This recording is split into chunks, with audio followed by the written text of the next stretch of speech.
2016 for like the old band that me, Dom, and Willie used to be in. Okay.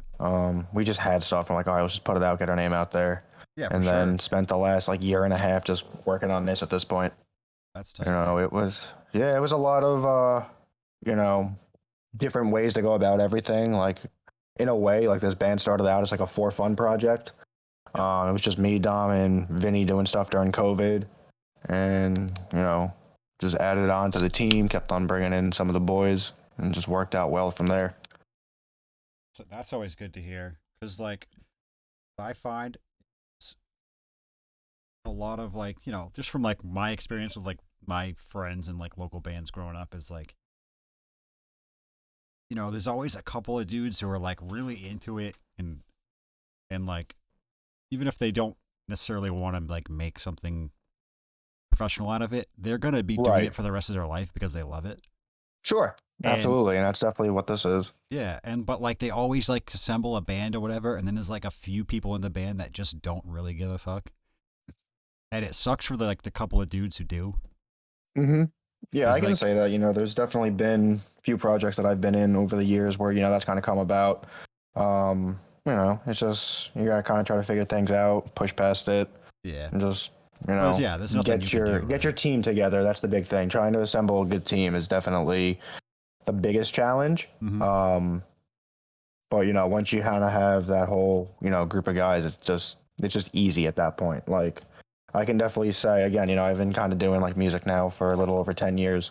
Um, sorry, and this is definitely the like best like concise group of guys that we have. Not even just the guys that we have in the band, just our team in general, like videographers, our art guys, the dudes that design all of our merch and everything. Like we just have like a good team, and like everything's just smooth and free flowing, so it works out pretty damn good. That's pretty cool, dude. I mean, Yeah, we have like all together, like if you count like everybody, like video, photo, artwork, whatever, there's probably like theoretically there's like 11 or 12 guys in this band if you think about it. But right? Yeah, there's always a lot more that goes into it than you think. right, exactly. Like yeah, this was a not that it was a difficult process by any means, but it was definitely one that we needed to take the time with and, figure out from there. Um and just get the ball rolling, take our time with everything. It wasn't like, we didn't want to rush and put out like a half-ass product. Whether, it could be a shirt design, it can be music, it could be, even just a post that we make on our socials, There's just a lot of effort that goes into everything. Oh, dude, yeah. I fully understand that. Not even from like the fact that like I'm not Yeah, even like I mean, doing the still, like you get the creation. grind either way. Like doing the stream stuff. Like you get in what you put out. And trying to get the different reach. Kind of get some new like organic views and stuff like that. There's a whole process for everything. Oh yeah, dude. It's like you said, like honestly, what would it's definitely possible to do it on your own, like it is. Right. Just it takes a lot of grit and like there's a sacrifice for everything. Right. Exactly. Like sometimes you don't want to do something, but you just do it, and that's how people separate themselves. Is Yeah, like definitely. there's always shit you don't want to do, but you do it. On the days you Right. don't want to do it, you still got to do it. Exactly. But um, but like you said, having that team, I bet you that's nice, man. Like when you have some guys you can rely on, it's Yeah, huge. definitely. It's huge. So like, look, if you got any tips for me in the future, let me know because I'm trying to assemble a team too, dude. Like I need an editor and somebody that can do some shit for me because I can't be doing all of it. Go to bed, you goob. You're too little to be up.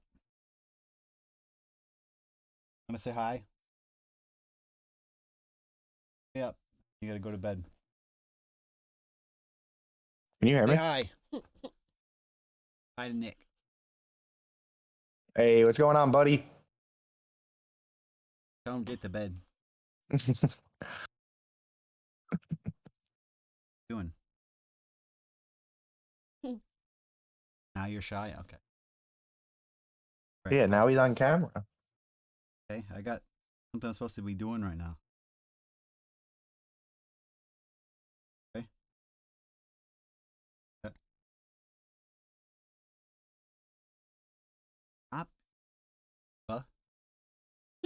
Get off the screen, you diva. Hogging all the screen time, kid. Hello. Hello. You're gonna be, you're not gonna be a performer ever. One, mommy put on Yeah. Go watch. Put you to bed? I can't. Boy, trying to get to. I'll come up in a little bit and. Yeah. You just walk down here. Walk back up, kid.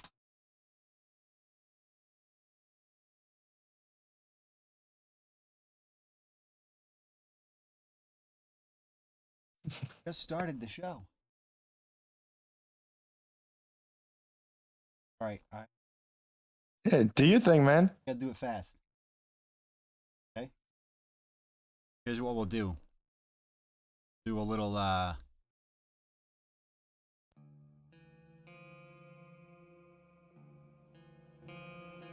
put on the other track. A little warm up. Okay, let's go. Bedtime. Right. Hurry up. Yay. Bye. Bye. See you later, buddy.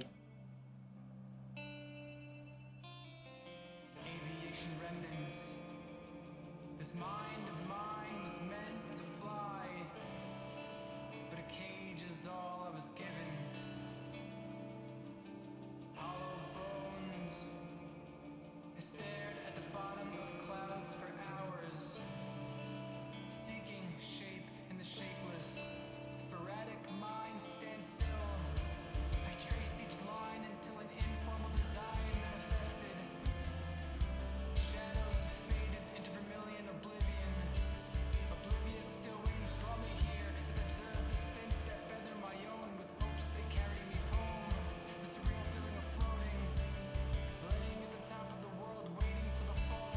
The curve hugged the sky and I felt the light change. The wind sharp on my face. It's a chill that lingers, a solemn embrace. Mystery in the mist at the base of the mountain. The grounds of my ungrounded fears.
Is it weird to listen to your own music?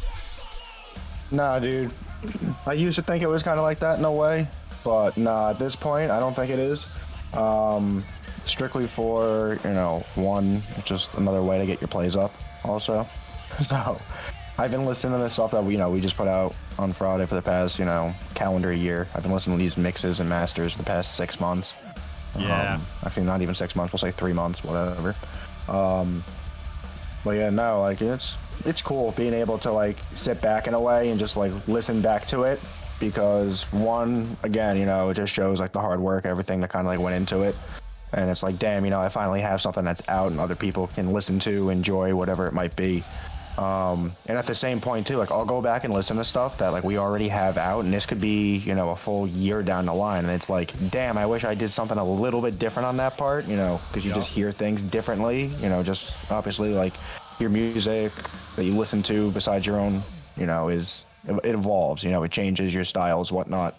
So, you know, it's not that it's cringe or anything, in my opinion.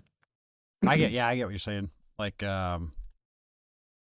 almost like you look at it like oh, like with a sense of pride and like accomplishment. Like, yeah, we completed this.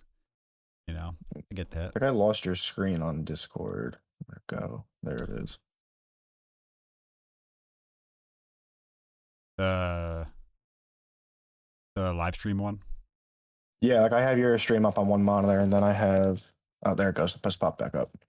Yeah, I tried to put it on my OBS screen, but it wasn't broadcasting it for some reason. Gotcha. That would be a more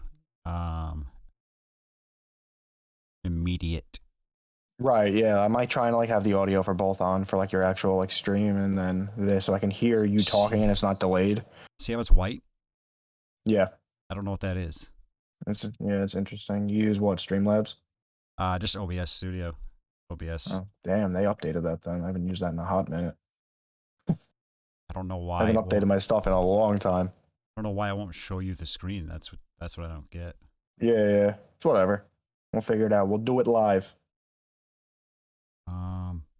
Well, besides like that, like the video, I guess it really doesn't matter. It's gonna be mostly audio, right? Right. Yeah, I'll just have to, what do you call it? I'll go on like your actual, like, the stream broadcast, and then just listen to everything that way.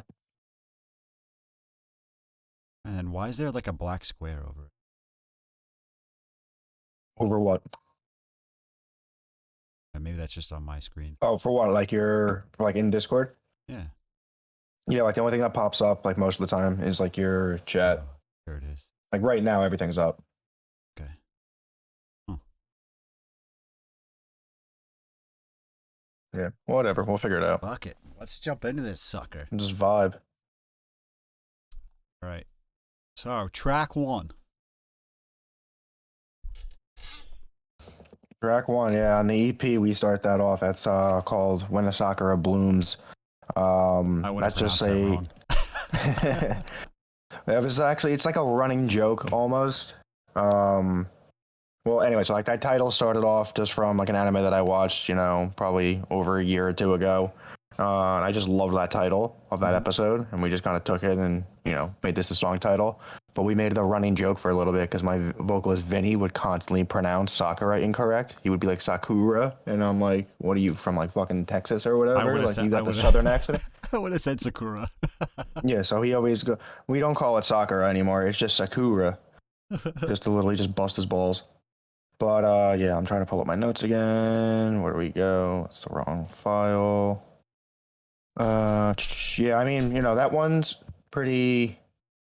You know, the way that the whole EP kind of goes, it structurally is, it's a whole process, like means to an end is exactly like what it says. Like it's just going through the whole mental process with like obstacles and shit that you're going through, and, you know, from top to bottom. So like Sakura kind of starts off where it's like, you know, the first problem arises, and then when you get all the way through, it kind of just fixes itself in it. Well, not fixes itself, but like you work through it, you know, different mental blocks, whatever it might be. Both of my vocalists, Vinny and Carlos, you know, are very in-depth, a lot of the stuff that they do. Lyrically, vocally, you know, they just put like a lot of time into that work. Like Vinny also does poetry and stuff on the side. You know, he goes to some like poetry bars like once a week, and does like his own stuff there. So like, you know, he's just very passionate about working on the craft, really. Yeah, exactly. He's very passionate about telling his stories and, you know, getting it out there. You know, exactly. At how to explain stuff. Yeah. Correct. Yeah, Vinny's been in bands for well longer than the rest of us have. Vinny's a little bit older than us. Our 40-year-old resident, as we call him. But yeah, so like, you know, he's just always been very profound in what he writes and what he says. There's honestly times where we have to tell him to like scale back like the vocabulary that he uses, because I'm like, dude, I need to pull out a thesaurus to even find out like the definition to this word. I have no idea what the hell this even means. But, you know, it's cool though that he does that. One, it's a learning process for us to figure out, you know, kind of where he's coming from with stuff. Yep. But at the same point, you know, we just have to try to I don't want to say dumb it down sometimes, but from like a listener standpoint, it's gonna, again, if I don't know what it is, you might not know what that is, so on and so forth. Yeah. But it's definitely a very cool way that he kind of plans everything out, because like even prior to, not even prior, like the way that we go about our process, just to backtrack a little bit, is we kind of not necessarily have like an order of how we do things. It just kind of happened that way. So like even when we're writing instrumentals, it kind of starts off with like a skeleton that myself or Trent have, or even Willie, starts off that way, and then Willie will come back in and he'll make everything a little bit more technical. And then we'll go over everything, restructure, rewrite some stuff. Trent comes in. Trent's very good at writing like leads and harmonies and melodies and stuff like that. So, he'll come in and put his touch on that. And then like vocally, lyrically, Vinny, again, does a lot of the groundwork for that stuff, and then blends it in with Carlos and everything else. So that's how, the whole process that we go about everything kind of goes.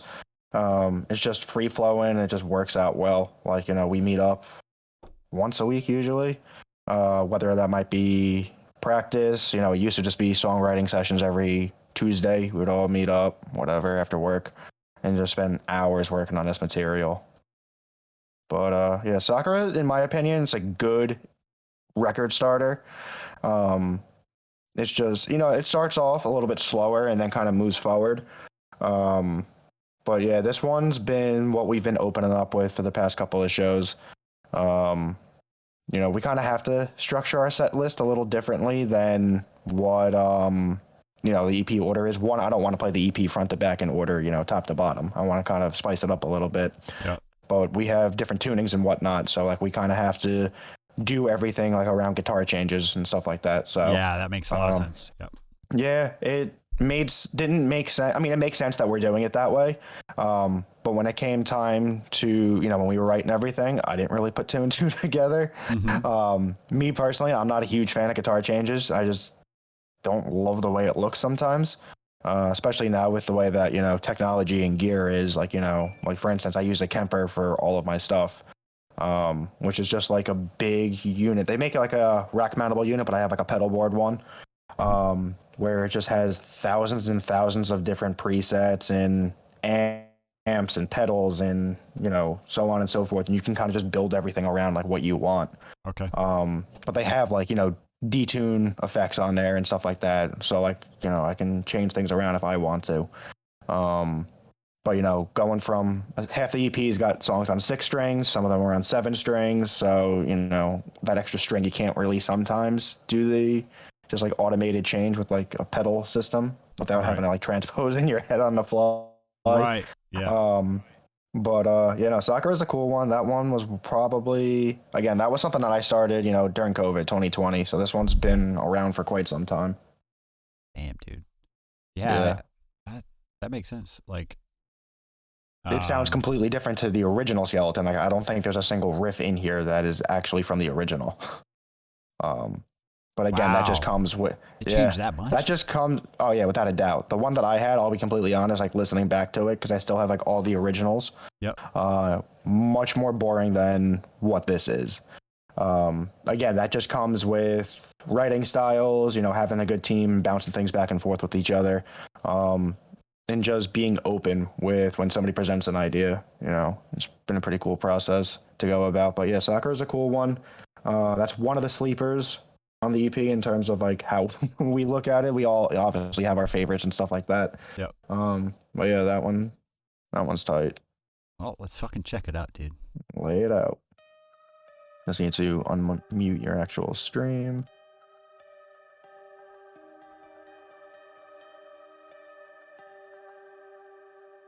Hopefully the volume's good.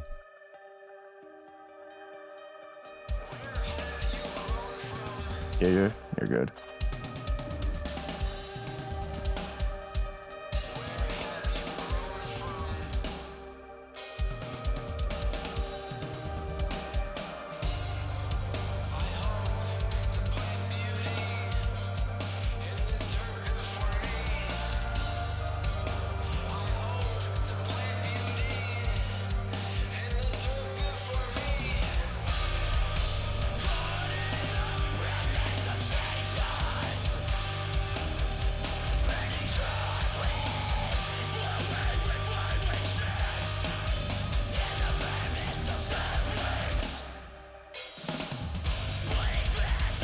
said it started slow, dude. I thought it was gonna be a lot slower than that.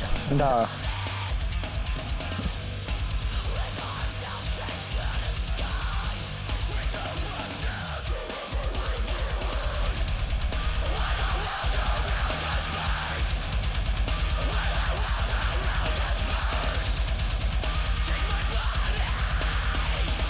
I like those chords. Yeah, this song pretty much, I mean, not just this song, like this EP, we use like a lot of the same chords, like around differently. Oh, thanks for the Most of follow. them.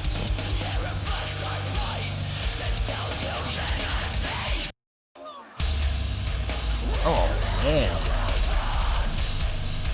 That was a nice little swell.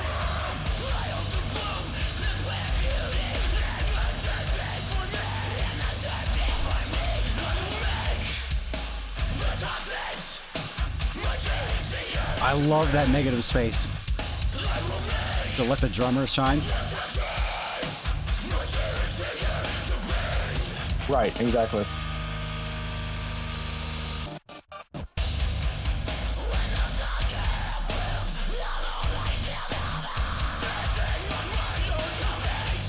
I didn't know you had two vocalists until today. Yeah. One of my buddies said the same thing to me the other day when we put out the video on Friday. He was like, yeah, I didn't know you guys even had two. Ooh, I like that little Carlo- run. yeah.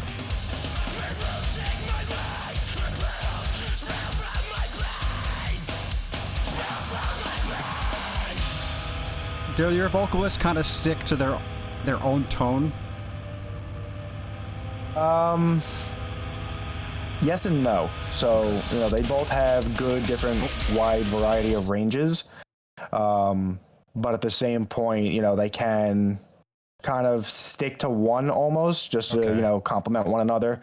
Like Vinny's got more of kind of like a mid-range, like raspy, like, you know, 2007, like Prada, like Plague's vocals. He's got like a little bit of his actual voice in the Right. scream, Mhm. whereas Correct. the other one had like almost like a high pitch like death or Yeah. Like Los does a lot of lower like registered stuff. One Los is just a bigger boy, so he hits the low stuff a little bit easier. yeah. But yeah, no, they complement each other pretty good across this whole EP. You know, it's again like if you like really like listen to it, you can kind of there's definitely parts where you're not gonna know who's who. Which the way that I look at it, that's kind of a good thing because it just shows that, you know, they're dynamic enough where it's not monotonous and, you know, it's cool that they can kind of change that around. Like, I'll still never forget, like, I know that just because you have the, what do you call it, Decay video pulled up, when we were shooting that video, there was this one part where Vinny and Carlos are going back and forth with each other and they're like, no, that's me on the recording. Wait, what? Yeah. It was like hard for them to like differentiate who was who. And Carlos was like, no, dude, that's my part. So we had to like go back and like went and looked at the lyrics folder because they have everything kind of like broken up. Like for instance, if I pull it up right now, all of Carlos's parts are underlined. Vinny's stuff's written in like regular font. Our bass player Trent, if he does anything vocally, his stuff's in italics. If we have them going at the same point, it's bolded and stuff like that. So like they structure everything pretty good to even things out vocally with each song. Damn, dude. That was a Yeah. good track, dude. When you said it starts off kind of slow, I'm like, well, it's like a little intro was kind of soft, but it picked up pretty quickly. Yeah. The cool thing with that one too is, again, I know I touched on it before with Dom making like beats and stuff like that. He cut up that song to like, you know, I don't know if you remember from like the 2010, 2012 metalcore days where like bands would do like remixes of their music. So like I've that's seen kind it, of been, yeah. that's kind of been like what our like almost walkout is too. We have like, you know, 30, 45 seconds of, you know, the breakdown of that one with the clean guitar behind it, with like a beat, and then it just comes right in and we start this song.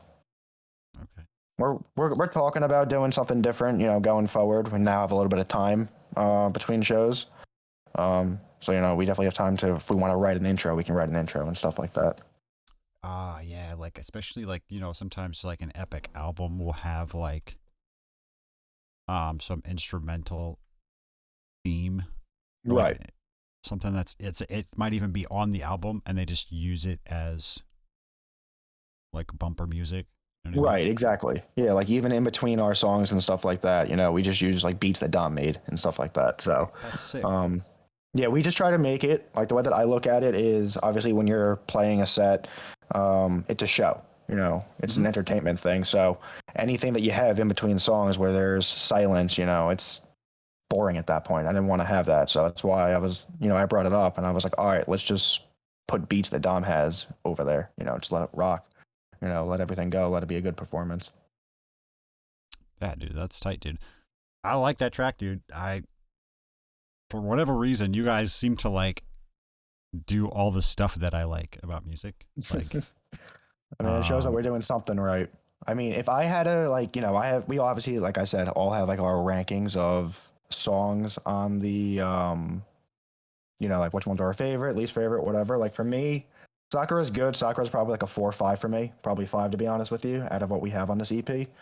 But it's still very good nonetheless. I'm very happy with how it turned out. yeah, man, I liked the vocal dynamic was good. I liked my favorite thing really about music is composition. Right. Like you can be like you ever listen to like a band that's like insane and you're like, this band is sick. But then you're at some point you're just listening and you go, I love that riff or something like that. And then you just go back and like, I don't know how to play guitar very well, but I'm like, I could have written that riff. Right. Yeah, You know what I there's definitely mean? stuff like that I do. I go back and I listen to stuff and I'm like, yeah, no, it's pretty simple. It's cool. But like, it's simple. Like I could have like figured something out like that. But the way Like it I made fits. a joke when, right. It's like, I made that joke with, what's the name of the record? Whatever the newest Northline record is. Cause like instrumentally for them, that's probably the most like tame kind of instrumentals that they have. They've kind of in terms gone like, away from the technical. right. Yeah. They want to just do like kind of vibey stuff, which is cool. I love it. But I said to Dom, I was like, yo, honestly, you and I probably could have wrote this entire record front to back in a week if we just like, did stuff like that and you did like beats and stuff like that over it. Right? But yeah, no, I definitely get what you mean. It's cool, man. I liked it. I like the I like the chords first of all. Like some of those chords reminded me of Monuments, Mm-hmm. where they write Yeah, like we use those like a lot of like panicky chords big almost. chords, like for like something that Monuments would do is like they base the rhythm off of like a low string, and then Right. hit the big fucking like giant stretch chord that's Mhm. oddly shaped and hit Yeah. that. Willie tries to write the dumbest chord shape sometimes, and then I yell at him for it and tell him to dial it back. They sound cool though. Yeah, the dynamic that him and I just have writing wise is just effortless because him and I have been playing like this year was 10 years of me, Dom, and Willie playing together. So it's just simple and smooth when it comes to that. That's cool, man.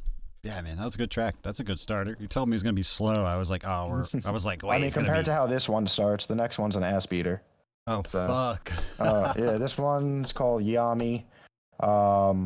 This one was what was the pre-pro title for this one? Because we always have like working titles prior to coming in. This one I Yep. wrote and it was just called I Want to Go Fast.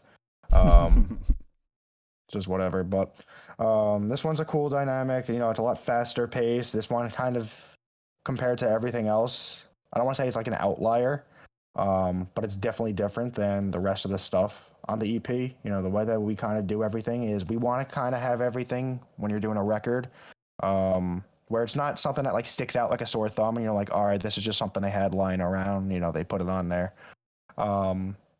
But we want to make sure that it's not like a boring record to listen to, because there's definitely been plenty of records that I listen to personally where it's like, all right, every song sounds the same. I don't want to, I'll shut it off after like 3 songs. But yeah, no, this one's definitely a lot faster pace. It's a lot darker. When we did the pre-pro for this one and we were demoing it out, we actually had this one again. It was called I Want to Go Fast, and then it was called Bane for a bit because we just took a Bane quote from Batman and put it before the breakdown, like 2010 stuff. Nice, dude. We didn't keep it. It didn't make the final cut. Damn. But yeah, like That would have been a it was cool just tip of the cap. entertaining. Yeah, Dom's a big Batman fan, so.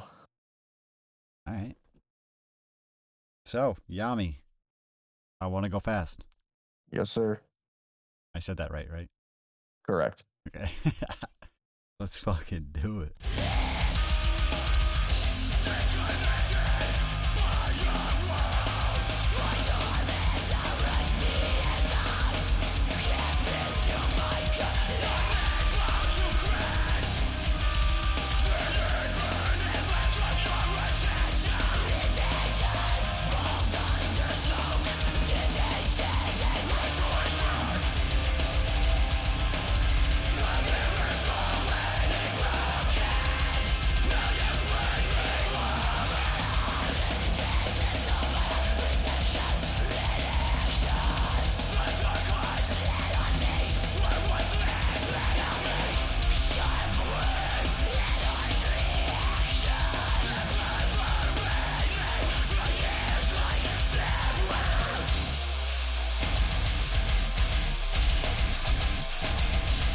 I like that beat.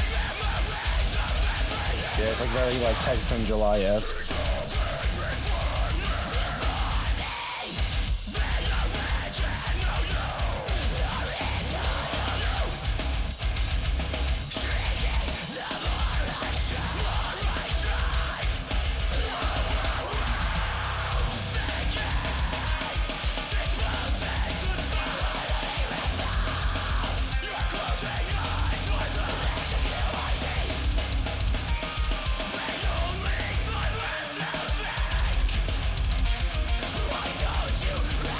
That little section reminded me of a little bit of a throwback.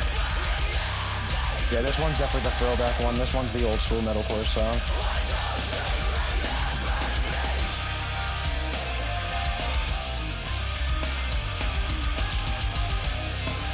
Albeit probably more technical than old school metalcore, but Yeah, I don't know.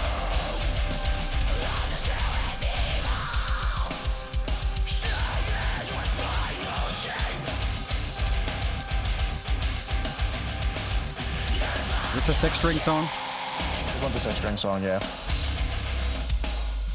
Seems like that. A little bit higher up. Right.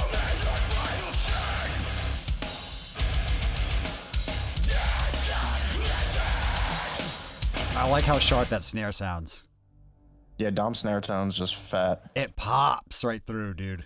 Especially when you guys stop playing something and you Right. hear a couple snaps and you're like, oh, it sounds awesome. It's a really tight snare, huh? Yeah, it definitely is. Been using the same one for years, just changing out the heads on it. Nice. He That finds was something he likes it, he Very sticks with it. nostalgic. Yeah. Like That one, like I said, it's again, like that one's not this. It's technically the Sore Thumb song, but you know, it's just something that we all loved. Like this is like our favorite song to, you know, not in a way to play. Like this is just like the live song for us. Like it's just front to back, all gas, no brakes. Willie gives me shit all the time because we try to play this entire song as all down picks, just to whatever. To Metallica it up. Yeah, I mean, it just sounds better down picked. Like, don't get me wrong. Yep. But like, man, it's hard sometimes. It is difficult. And then like he'll look over at me if we're at like practice or you know at a show or whatever. And if he's watching me and I know he's watching, I'm like, all right, I can't alternate pick here. I have to down pick this. I have to do it. He's gonna flame me if I don't. Damn. Yeah, I felt the old school feel of it. First of all, like it's the 6-string and not being super low sounding. And then like structurally it reminded me of that old school metalcore. But it seemed, I mean, there's probably a couple of bands that were technical back in the day, but I don't think a lot of it was very technical. Like some of the riffs you guys were playing were like kind of a little bit little proggy, little, you know. Yeah, I mean, the way that I look at that one is like, again, like I kind of wrote that skeleton for that one. I was listening to a shit ton of Texas in July and like ABR and stuff like that, like the old school stuff where it was like kind of riffs like that and the dumb long breakdown patterns that are stupid complicated for no reason, you know. Yeah, I like those. it's cool. Good It's shit. definitely cool for sure. So what's this next track about, dude? New York, Zealand? Yeah, no, this one, this was the pre-pro title, and we just kept it. This is just NYZ. It stands for, we have an inside joke, and it's just called No Yelling Zone. Like, if we're talking, like having a conversation, and I either say something snarky, whether it's the same tone of voice or everything, or if I slightly raise my voice, it's, all right, you got to stop. This is a no fucking yelling zone. It was just like a fucking, again, running joke that we just all kept and just ran with. Oh, like, yeah, if you're like getting after somebody and then, but you're not actually yelling, you're just saying something. Correct, yeah. And then they go, stop Exactly. yelling at me. Yeah, just no yelling zone. You got to stop. I mean, I originally had this pre-pro title when I wrote it as I hate Warzone because I fucking hate Warzone. That game.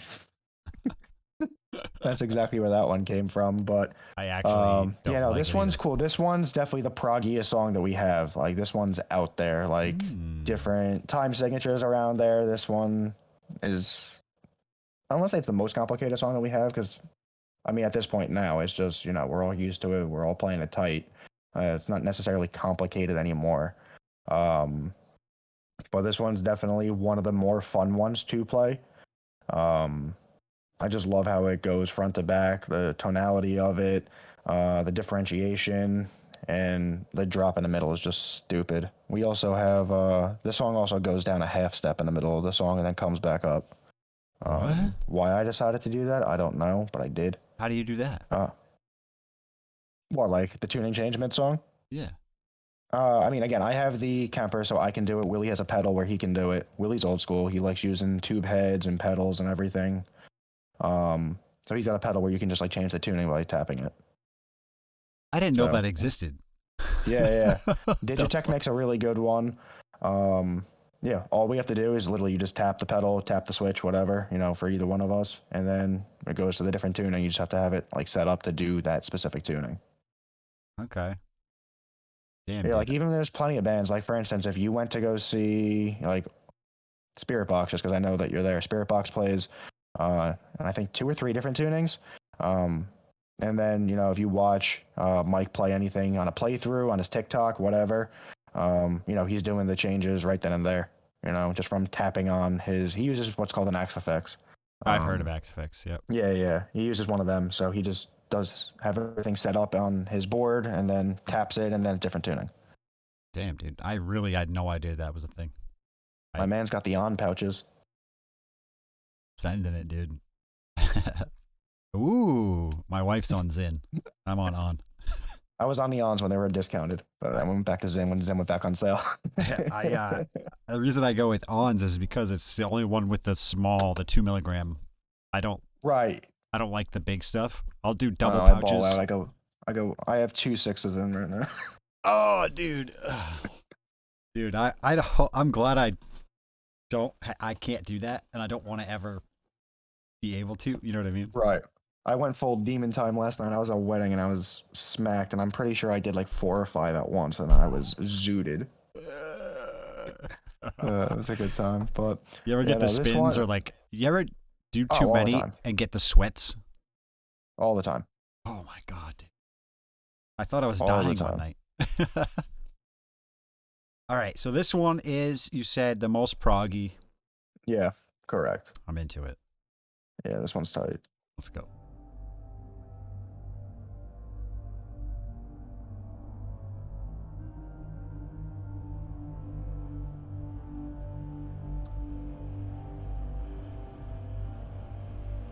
Another reason I do the 2 milligrams is because when I'm talking a lot, I have to replace them a lot. Right.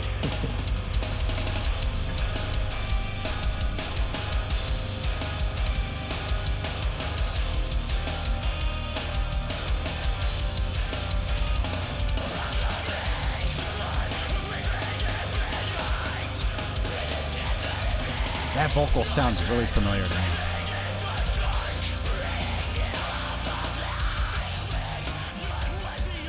It reminds me of something else. I don't know what.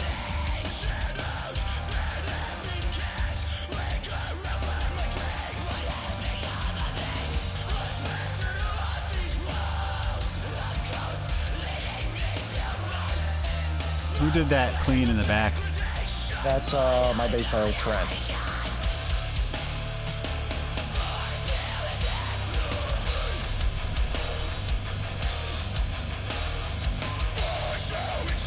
I like how you did that switch. Yeah, it goes from 4/4 to 3/4.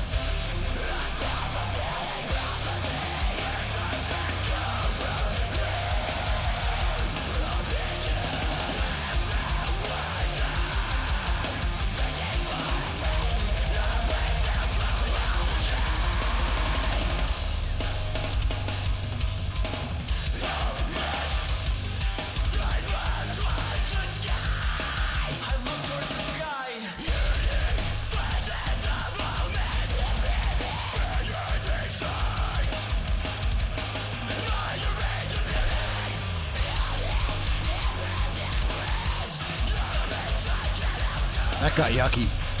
Yep, that's where the detune happens.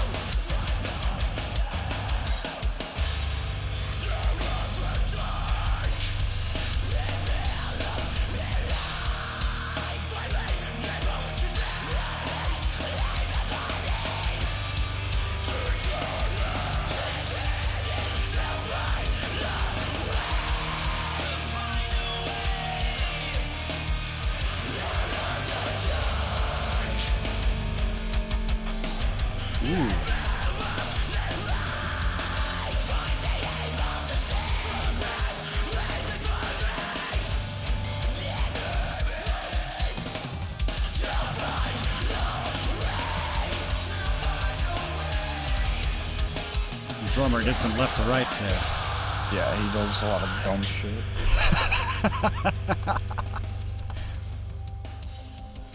I heard a couple of full left to full rights. Yeah, he goes all over. I was watching, it's like when we played on Friday night, what do you call it? Like, you know, his dad was there or whatever, and he sent, like, the two of us, we have, like, a group chat, me, him, and his dad, and he sent us, like, all the videos, and, like, just watching, I mean, it's, like, you know, pretty much on Dom for all the videos, and just watching the shit that he plays is just stupid. It's still stupid. Are you guys And gonna he, like, be doing like what's up? any like playthrough content or like odd content like that for this EP? Yeah, we already have one that's out. We put one out like week and a half, 2 weeks ago, maybe. Might have been last week. I don't even remember.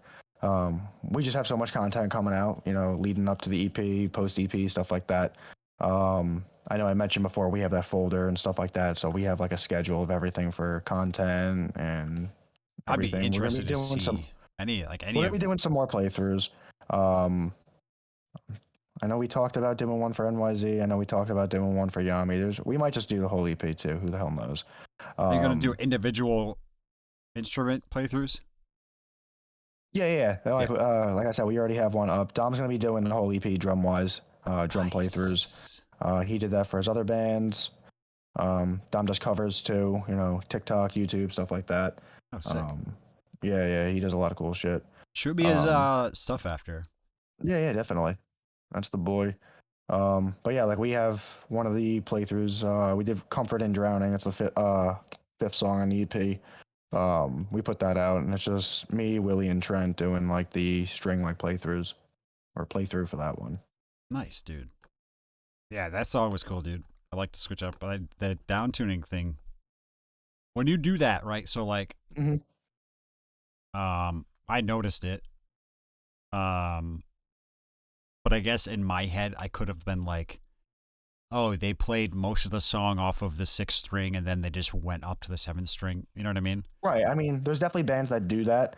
You know, not that there's anything wrong with it. It's cool. Like I've done that sometimes too. Like even when I'm trying to write some stuff, I'll write on the 7th string, but I'll play it as a 6, and then if I want to do anything lower, I'll just use the low string. Okay. You can do that definitely, but just changing up the tuning for mid it song stay is in just kind of key? like it's like a curveball.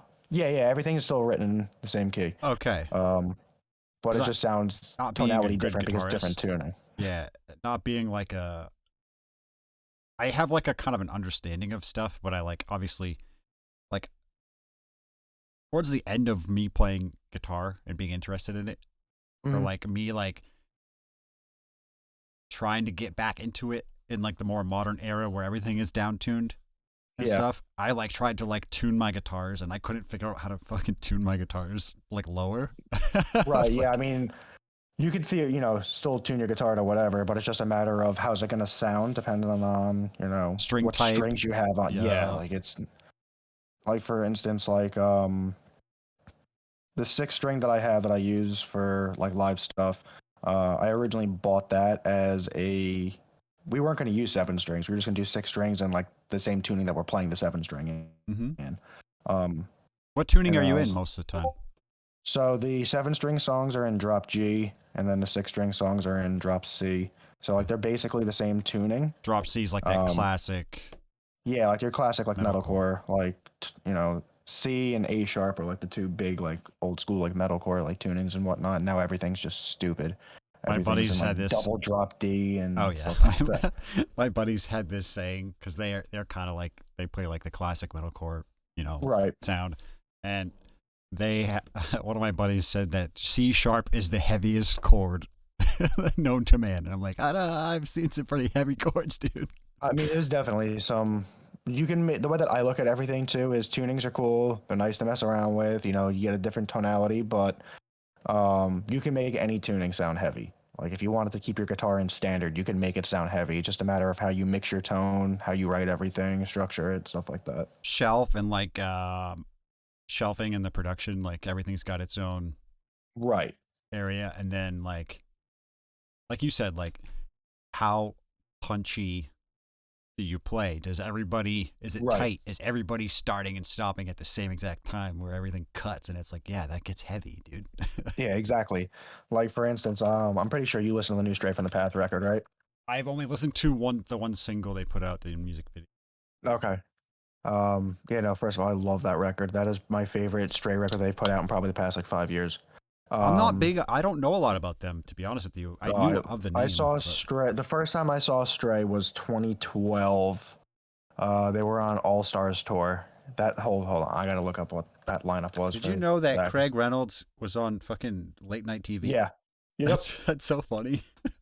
Yeah, like this was the lineup for All Stars tour that I saw Stray at. It was Ice Nine Kills won a contest to get on, so they were the opener. But it was them, Obey the Brave, Betraying the Martyrs, Make Me Famous when they were still a band, Stray, For the Fallen Dreams, Attila, Stick to Your Guns, Winds of Plague, Skylit Drive, Icy Stars, The Word Alive. Dance Gavin Dance was on my dates, but they didn't play as Dance Gavin Dance because they kicked out Johnny Craig that day. Wait, Johnny Craig. What? Yeah, Johnny Craig, from like Dance Gavin Dance and Slaves. I know the name. What I else just was don't know here? why. Yeah, they kicked him out that day.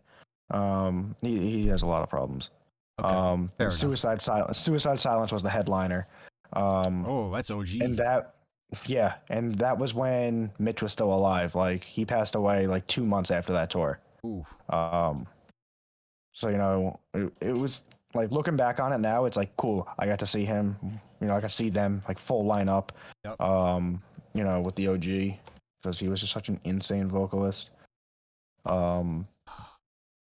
Yeah, literally, I don't where was I really know going? about Stray from the Path until Oh yeah, that's what I was talking about. Craig. I But- saw Craig Reynolds like Twitch streams and stuff and like YouTube videos, and that's how I Downbeat really Baby. like. I knew of the name, like I knew the name. Right. It's been everywhere. Like I know the name, but I never really got into it, and I never looked into it, I guess. And then like I saw his Twitch streams and stuff, and it became a little bit more forefront for me. Mm-hmm. Yeah, Stray's crazy. Like Stray also plays like most of their stuff's in drop C, but everything in this just again like going back to you can make any tuning sound heavy. Yep. The way they have everything mixed guitar tone wise, it just makes everything sound so much fatter and lower and just ballsier. With today's technology too, you can get such good sound quality. Like Exactly. you're playing, like imagine like really early metalcore bands, playing in like drop C, or even some of them were playing in like some of like the really early stuff was in like D standard, Yeah. and like some of those bands were really good at making stuff heavy with that setup, and like Correct. not having today's like digital quality that we have now. Right. Exactly. Yeah. Like Again, it's just imagine, the way that you kind of do everything on your own. You know, if you can structure something and you can write the right notes in and whatnot, you can Mhm. make it sound brolic. like, The cool thing with Stray, when they put, you know, everything they did for this record that just came out, is they wrote all of that on Twitch during COVID. really, So, you know, Craig lives in the UK. Yep. Strays are all over the place now. Like they were, you I think know, they're their based band out of is New from like York. Long What I Island. saw. Yeah, they're based out of Long Island. But you know, like they've moved all over. Like I think like two guys still live there. Tom was out in California for a while. He moved to Nashville now. Craig's in the UK. So like they just That's did the internet everything age, live man. on Twitch. It is. It was cool. So like there's stuff that, you know, they put out on the record and I'm like, oh yeah, I remember watching this. Like that's cool. You know. I like watching like stuff like that, like music content. They did that. That was cool. One of my favorite guitar players, his name's Nick DePiero. He plays in a band called Night Verses. Um, he does streams every single day where he writes something. He's got a side project that's called Head Cave. He does his own, you know, shit on the side that he just puts out and puts all his music out on Bandcamp and Spotify and stuff like that. I like. But just watching them do it Yeah. live and like how they mix everything and oh, I want to do this. I'm just gonna write something stupid here, and it's like, all right, cool. Like you can just do that on the fly, and I spend fucking hours trying to write shit. Yeah. I think what it is like almost anything, any endeavor you take on, it sucks when you start. You're learning everything's slow and clunky. You're like, Right. how do I do this? Like you pull up a YouTube tutorial and you're like, okay, and you're like, I do YouTube tutorials and I listen to him talk for like 10 seconds, then I hit pause, then I go and do what he Right. said, and then I come back, and then I play, and then I do the next thing he said, and like once you It's get not the same. good at it, though, like it's amazing, like how much faster stuff ends up being. Right. After, Exactly. you know, you get into a groove of it, and you're like, yeah, now I can do it without thinking. Mm-hmm. And you learn Definitely. the shortcuts and stuff, and I like to watch Periphery do their like they always do like an album documentary. Yep. And We have some of those that are coming out also. oh my god, I like watching those. Like, and you get to see their personality too. They put in like all the goofy Exactly. Yep. shit. Like the last one I watched, they were walking around playing Pokemon Go and shit. Yep.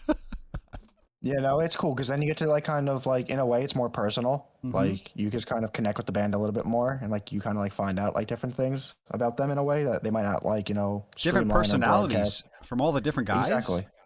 Exactly. And watching it come together into this band that, in my opinion, Periphery is like my favorite band. Like Mhm. they're all I see all the personalities and like even their side projects, and I'm like, you know, Jake likes a lot of like electronic, Yep. like kind of ethereal, electronic-y stuff, and like, and then like Spencer Sotelo for vocals, he likes pop music and shit like that, Mhm. and there's a fucking video on YouTube of Spencer Sotelo doing I think he sings a Kelly Clarkson song drunk at a karaoke thing and he crushes it, dude. That's like the cool thing too with Periphery. Like Periphery put out Clear, and like every song on there was written by each By one individual band member. member, yeah. It's the coolest thing, I loved like it. process-wise, that they thought of and just did. Yep, Um, that was fun. there's some bangers. There's some bangers on that too. I agree. There's one song on there that actually I really like, was like blown away by. I forget which one Right. it is. I'd have to go back. Yeah, I haven't listened to that EP in quite some time. I was listening to them yesterday, and I was driving up to the wedding I went to. What fucking song is it on Clear? Look it up now. It's gonna piss me off. Where is it? Oh, they put out a live album? I did not even know that. They did? Yeah, it apparently came out in 2020, apparently. Where the fuck was Oh. I? Yeah, I don't know. I don't remember that. Wow, Clear came out that long ago? You know what else they do? The fucking Summer Jam. Yeah, that's on Clear. That's 7 years ago that came out, dude. What Yeah, the dude. fuck? Zero's a banger on that. Palor is really sick. Feed the Ground's heavy. Like, it's cool. It's just a cool record altogether. What's the one? Feed the Ground? Is that the one you said? Yeah, yeah. Dude, I love that one. Who wrote that one? Does it say it on Spotify? It used to. Yeah, they used to have the composers. Yeah. Let me see if I do. Show credits. This one just shows written by everybody. Uh, Yeah, they yeah, that used to one was show it. heavy. Yeah, that one's cool. Some cool stuff on there. There's one on there that was like almost like a dancey. Mm-hmm. It was Yeah, like that one's probably along like Jake's, like kind of like dancey but not heavy. not EDM, but like kind of that like cool, like bouncy in a way. Yeah, that was cool. So, what's this next track about? So this one is actually our break. So a moment to be still is the way that we explain it, or Dom likes to explain it, is it's a breath of fresh air. So this Like is a palate just, cleanser? Yeah, pretty much. So this one's no instrumentals, nothing. It's just not. It's not a beat, but like it's no guitars, nothing. It's just there. It's vibey. You know a You know. song for the song for the Fisherman? For the what? 36 Crazy Fists album. They have a song called "The Song for the Fisherman." Okay. It's just kind of like ethereal and like a poem. Yeah, that's probably a good representation of what this is. It's just an audio poem. Like it's Mm-hmm. cool. It's chill. Like an interlude Um, of an right. album. Correct. Yeah, that's exactly what this is. This is like our interlude for the EP. Okay. Dom was just very passionate about putting it on there, and we're like, all right, cool. Whatever. Let's just throw it on there. So what's the doesn't really change anything. It's one more track. Like Yeah, exactly. It's not like we have to track it. It's as already long as there. you hate it, and if you don't we hate just need it, to have it mixed. right? All right, let's check it out, dude. I don't typically like when I hear these types of tracks. I don't Mhm. like go, oh yeah, I don't really love them, but I Right. like them in the again, context of an album sometimes. Right. Like, again, it's just there to be like a break. Mm-hmm. Not that it like really needed a break EP wise, when you just listen to it front to back, whatever. But it's just cool No, to but have it there. you're Like, right, though, For like- instance, like when we do like our like guitar changes live, this is what plays. Not Yeah, the whole that's thing. We have perfect. like maybe a minute of it. But it's just there because it's just cool. It's vibey. It's Honestly, this song's relaxing. That's the Yep. best way to kind of put it. It's kind of like oh fuck, lost my.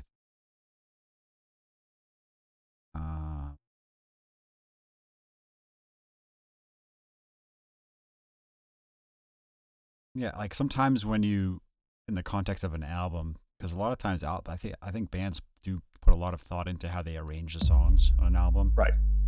And sometimes, oh, Los, I think that might be somebody you know. That is Lowe's. What's poppin', baby? Thanks for the follow, Los.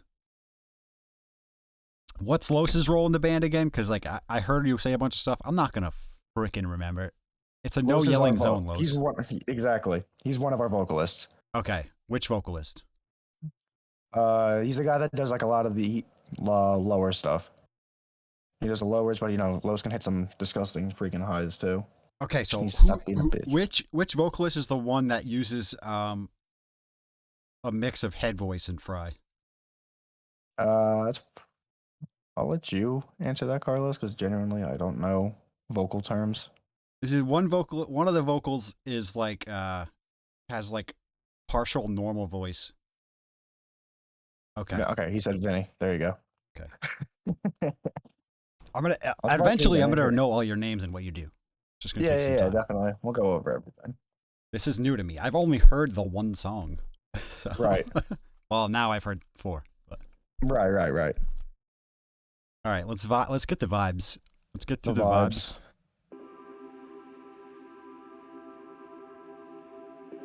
And Los, if you want to serenade us with some text, Are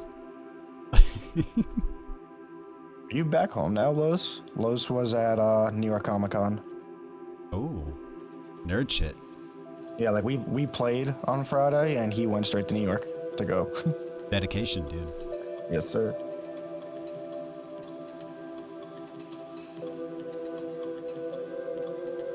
Is this all electronically produced? Yeah, the whole Okay. thing.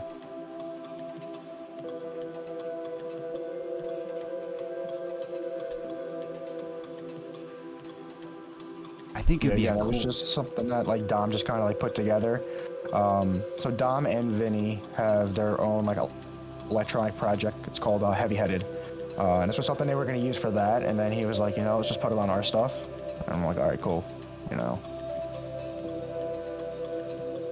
Hell yeah, bro. I think it would be interesting to do stuff like this, but like, instead of making it all electronic, take some like elements that you just make up. Like, oh, if I tap this thing on this thing, it makes a pretty cool sound. Let's bring it into the booth and like click on something. That'd be fun to do. Exactly. Yeah, like Dom has this program. It's called, I think he uses Omnisphere. And the amount of like synthesizers and effects and stuff like that he finds, it's crazy.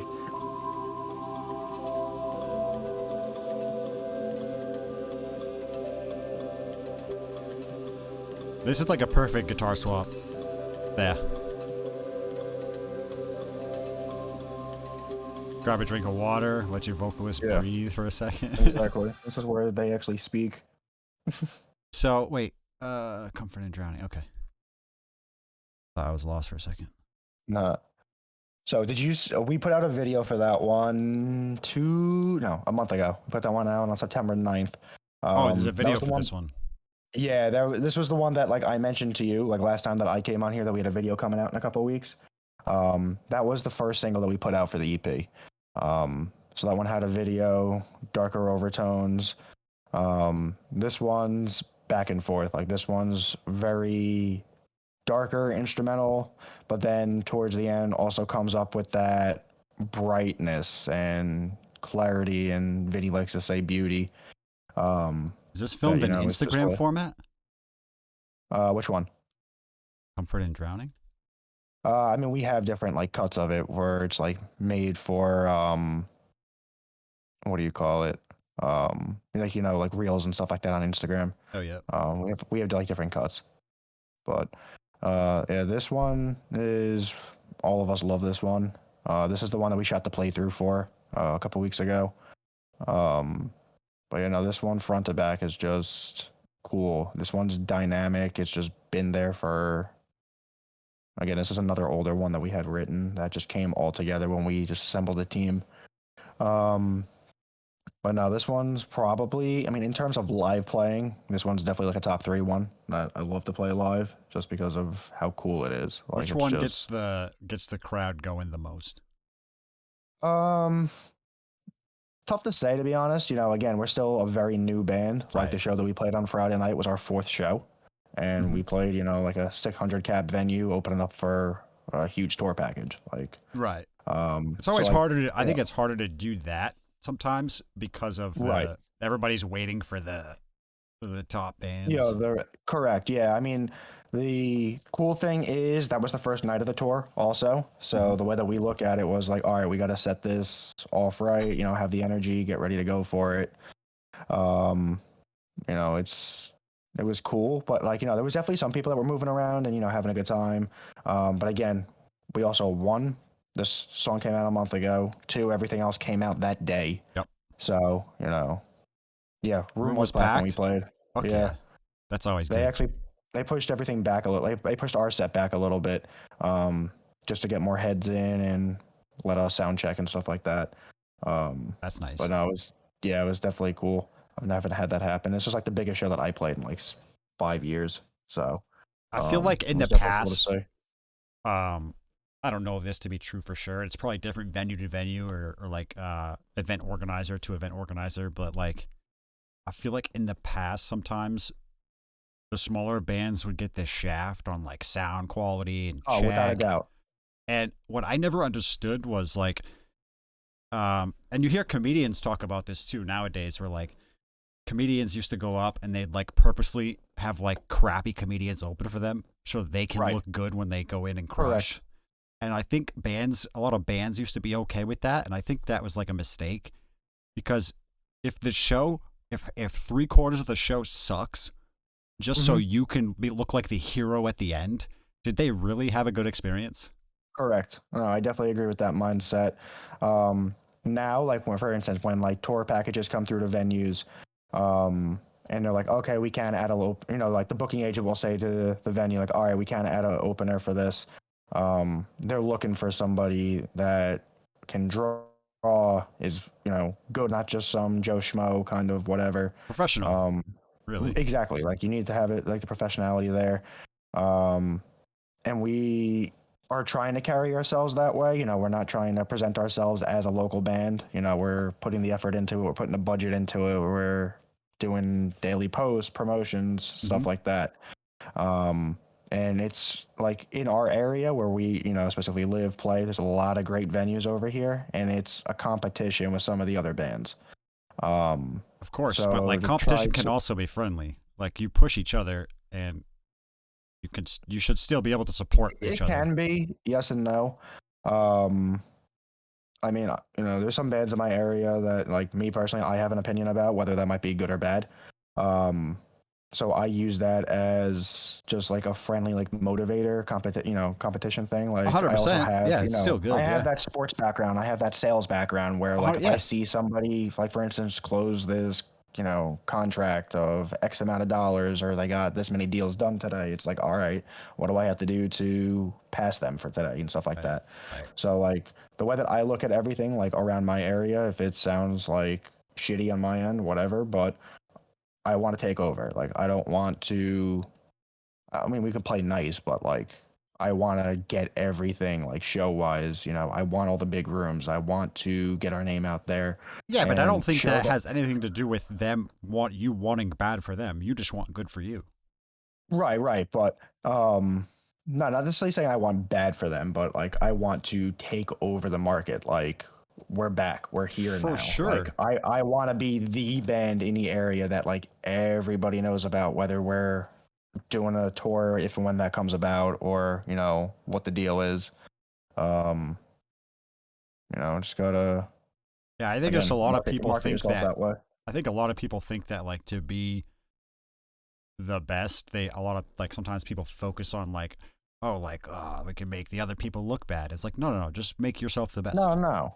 You Again, know? it's not to make anybody look bad, but I want to, again, like I said, take over. I want everything Fucking over dominate. here. We're back. That's the We're way I look back, at it, but baby. exactly. Like, this video's cool. This one has, those darker overtones, those darker coloring, that goes along with like the whole EP style and artwork, everything like that. The benefit is that the guy that did our artwork is also in the same kind of group. I don't know if he lives with them or if he's just over there all the time. With the guy that shot the video. So they were hand in hand with all visuals for the videos, for the artwork, merch, stuff like that. So it was cool. Oh, that's cool. So everything kind of like is like everything goes together. Everything's Correct. that's always cool. That's good for like branding. Everything's like Right. thematic. Exactly. And Everything flows. is on par with each other, and it's not like, it's the same group. So it worked out well. Nice, dude. I like that shit. You guys are fucking. You're in it. Like you're paying attention. You know what I'm saying? Exactly. You All care. of us have been doing this for over 10 years, now. So like we know what to look for. We know how to present things. The whole 9 yards. Yeah, and it also like what I've noticed just from like talking to you a couple times and seeing the stuff you're putting out. You're paying attention to the details, but you're not getting so bogged down that you're not doing the work and you're not putting stuff out. Exactly. Some people are perfectionists and they just overthink everything and they're like, and then it just like binds them up and they don't do anything. Right.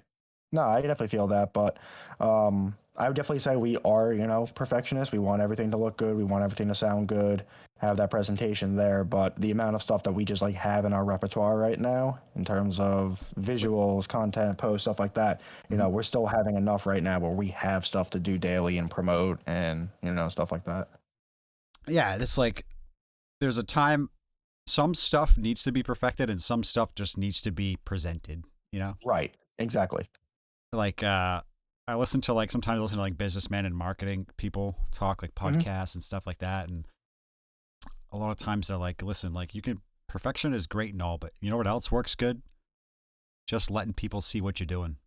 Exactly. I agree with you. So that's cool. Let's check this shit out. I like that blurry start, shadows and stuff, silhouette. Yeah, I had no idea what the direction was for this part. He was just like, all right, you two, walk back and forth. And I was like, all right. Oh! Wearing mosquito nets, dude? I like it.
Is that a Fender bass? No, that one's a Sterling, I think he has there. It reminds me of a Fender. He has one, but the song's in G. He uses the Sterling for just the 5 strings. Okay. Bass tone's really good. Yeah, our bass tones are always going to be on point, just because the guy that we record everything with produced, he's a bass player. So, his name's August. He plays bass for a band called Kayanashi. I don't know if you know who they are or not. They're on Equal Vision Records. I don't think so. They're cool. They're mathcore. They're very cool. All over the place. There's a fine line for mathcore for me where it goes too far. I'm like, ugh. No, they're like, I won't say normally mathcore, but they're like a good intro to the genre. Okay. Fine, I don't like it.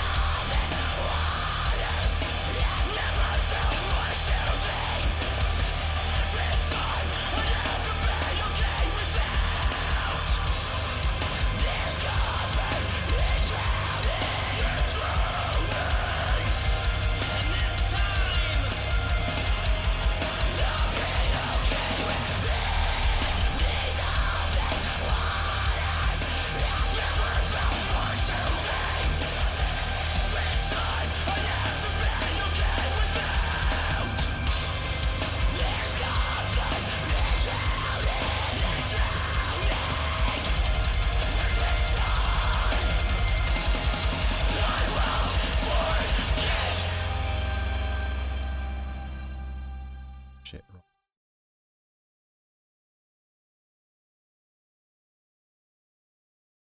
That was what the hell am I thinking of? What's the word?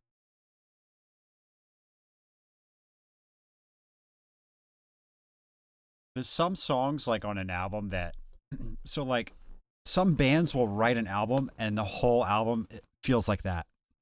Right. And I don't like those albums. No, I agree with you, Because- because it's just boring at that point. Everything Because kind of blends in together. that song puts you in a feeling and drags you through it Right. the whole way, which is good in the context of a song. But I can't pick one off the top of my head, but like some bands will write an album like that. Mhm. And I'm like, oh, it feels the same every time. And you're like, God damn it, dude. Yeah, that's one thing that we try not to do. Like, again, like, we wanted everything to kind of be cohesive on the album, but again, nothing sounds the same in my personal opinion. Like, Mhm. yeah, we're using the same, notation across the songs, same chords, stuff like that. but again, everything's just different. You know, No, it all none of the comes songs down, that we've listened to yet it all feel the comes same. down to influences and whatnot. So like again, when I wrote the skeleton of this one compared to the skeleton of Yami, you know, I was probably listening to something a little bit different at that point. Right. Um, Yeah. You know, it's just a big difference of how things are presented and, you know, what we're listening to when the six of us get together and rewrites and edits and stuff like that. Which is why it's good that we have like the open group that we do, just because everybody's, you know, interest, opinions, whatever, they're all there. You know, it's out in the forefront. We're able to combine everything rather than, you know, shun things away and just keep things of how it was originally. You know what I mean? Like I told you, like Sakura started off in 2020 with something that I wrote, and Excuse me? there's I think it's called Sakura. yeah, Sakura. But yeah, like, you know, there's not a single riff in that song that made it from the original skeleton. Like, you know, it's just how things go about, adding people in, stuff like that. Is it the same melody or? Yeah, I mean, still tonality is there, Okay. but you know, it's just everything's just different. So like when you write, like you said you have the skeleton of a song or whatever. Right. Is that like, so like I've heard much smarter and much more talented people on YouTube talk about like other tracks that I listen to because I like watching reaction videos for Sure. whatever reason. And they'll break down, like some of these guys are like really knowledgeable and they'll break down like a Polyphia song. In my mind, I'm like, Mhm. Polyphia is fucking insane. Like this shit's bananas, Right. right? And the guy just says, "Oh, this is 5 chords." I'm like, Yep. "Huh?" And it's like, okay, so basically what Polyphia does is they write, and he's like, "This is a very basic chord structure." And I'm like, "Really? This sounds fucking bananas to me, dude." And then he's Yeah, like, no, "See, it's all the way that you kind of break it apart. they just take a chord and shred it apart." Right. Exactly. And I'm like, "Okay." See, when you explain it like that, you go, "Oh, okay." And it doesn't take away from the talent or anything like that. It's just, No, not in the slightest. it's like, okay, if you start to break stuff down, that's how things are built. Right. And I think that's part of the reason why that band is blowing up is because, first of all, it's impressive to watch. You know, they're doing everything high end, crazy. Mhm. But also, if you do just turn it on in your headphones and you're not watching it and you're letting it go, there is a backbone to the song where you go, yeah, that feels nice. Correct. You can feel the I'd agree with chord that. structure being pretty simple if you're not sitting there watching them play 1,050 notes. Mm-hmm. You Agreed. know? So like, I don't know, that's interesting when I hear when you talk about the skeleton of the song and how it changes, and it's nothing like what you said, but it's like the Right. skeleton was there and then it completely changed, yet somehow Mhm. kind of kept the same base, I guess. Right. Exactly. Cool, dude. Yeah, that song reminded me of, like I said, like it wasn't a negative thing at all. It's like some albums just tend to do that draggy feeling. And that was like one of Mhm. those songs that was like, here's the feeling of the song, sit in it. Right. And it was like, but there were moments, like I could pick up moments, like it was like drops and that bass slide was fucking sick. I like that. And now that I watched the theme of the video, I know why it was shot in that aspect ratio. Yeah, I think he wanted to do something different. I think off the top of my head, I think he did everything in 4:3, to kind of give it that It was movie claustrophobic. style. Yeah, he kind of did it like just movie style, like he wanted it to look like that, like visually appealing and whatnot. The lighting was very, very cinematic. Yeah. With like bright, almost like what you see on me right now. There's like a key light, and then there's Mhm. a light on this side that gives you depth, shadow with less light. Yep. That's what I saw in that video. It was very like, like it was like a bunch of light, and then there was like no light, a lot of shadows and stuff. Yep. Agreed. That was cool. And I saw how everything was like people were in the headpieces, and then like you guys were all in that really tight square. Yep. And like the video was shot in a square format to like force everything in together. That was kind of cool. Right. Yeah. He had a lot of cool ideas for that video. The storyboard for that one was sick. you know, it kind of just encapsulated exactly what he was going for, Mhm. and we were all just like kind of letting him have the creativity and just go with it. You have to Um, sublet stuff like that. right, You guys are so busy with everything. You can't. right. We were happy with how that video turned out. That's cool, man. Yeah. Excuse me. All right. Next track is the last one. Video for this Correct, one too, yeah. right? Yep. And put this video out on Friday. We actually shot both these videos in the same day. Oh. It was a long fucking day, man. That was like a 14-hour day. It was Yikes. tiring. But yeah, no, this one, Decay, this is my favorite song on the entire EP. This is closer for the EP. This is a closer for our set. It's just, to me, the most cohesive thing, and listening back to it compared to everything else, this to me is us. Like, this is all the styles in one. This is everybody coming together. Not that, you know, again, all the songs have that, but to me, this is just everybody's influences in one song. And to me, you know, as of right now, you know, this song came out 2 days ago. I think this is gonna be like our track. Like, this is the one that people are gonna remember us for. Like, you know, come to. Yeah. We play it a little differently live, like the end. We actually play live the end an octave lower than the tuning it's in, just to be degenerates and make everything stupid heavy. Well, but yeah, but like, you know, that fucking the crowd Oh, goes dude, nuts it for stuff hits. like It hits, but yeah, this one's definitely my favorite one on the entire EP. This song is the epitome of means to an end, because this is like the final chapter of the, you know, not cycles of grief, but like the cycles of what you go through mentally when, you know, you're going through shit. This is the final barrier. And coming to terms with it, moving past it, whatever it might be. This is it. This is the encapsulation of the whole story that we're telling with the lyrics for the EP. that.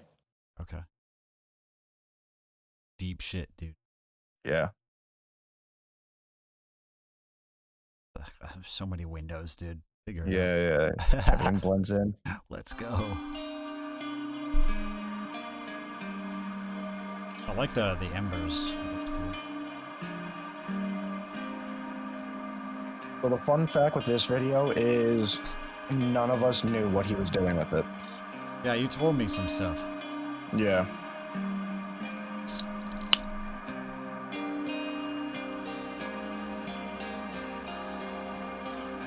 It took us a little bit to get it back, and we were like, all right, like, we just gotta kind of get it out there, like, you know, let's put it out, but like visually, lighting and everything, I love. But I think it's off.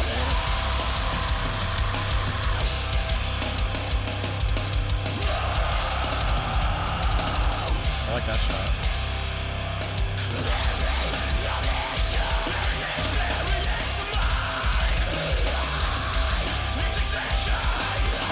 How'd they do that with the lights? he had like a team with him. They were just like moving lights up and down and stuff like that.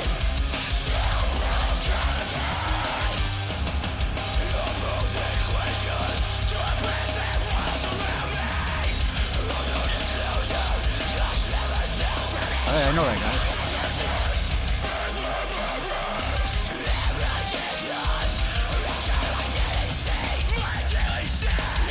That jacket's fucking fuego, kid. Oh, I balled out on that thing. I bought that jacket just for this video. Nice. I almost passed out wearing that shooting this video. The place that we shot all those videos at was like this like art factory warehouse.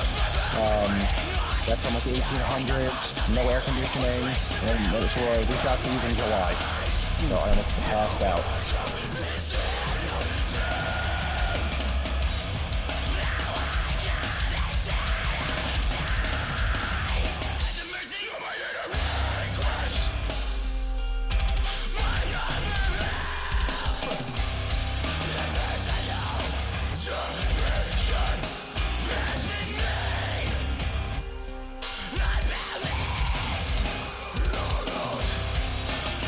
Is that a Jag? Oh, my guitar? Yeah. No, that's it's called the LTD Phoenix. Oh, like a Firebird or whatever. Yeah, it's like a Firebird style.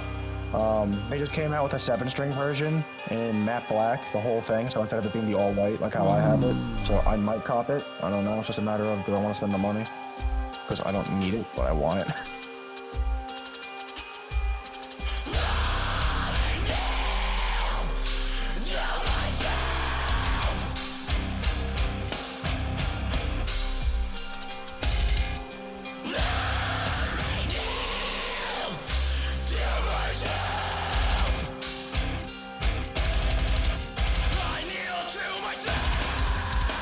Battling bones, grinding teeth, search for peace and push the flow of blood back over my tongue. A tight jaw, light with its words, grows anxious and tense as my knees clutch together in rapid tremors of remorse. Truth is always vague to pass over these lips and leave this cluttered mess of a vessel, but I chose to hold it tightly to my chest to fill the empty cavity where I believe my heart to be. Instead of a beating organ full of righteousness, I chose to be my second to death. A mental demise for mice warranted, experienced many times over. Laid to rest on a bed of nails where the rest of my memories remain. I refrained and rephrased every possible omission to be tightly filed away in the depths of self-disdain. As mice scatter from under my skin until every pore is raised, every nerve ending erased. Easing back into this tomb, this lead cocoon, to accompany every fallacy formulated that renders the remaining truth dormant.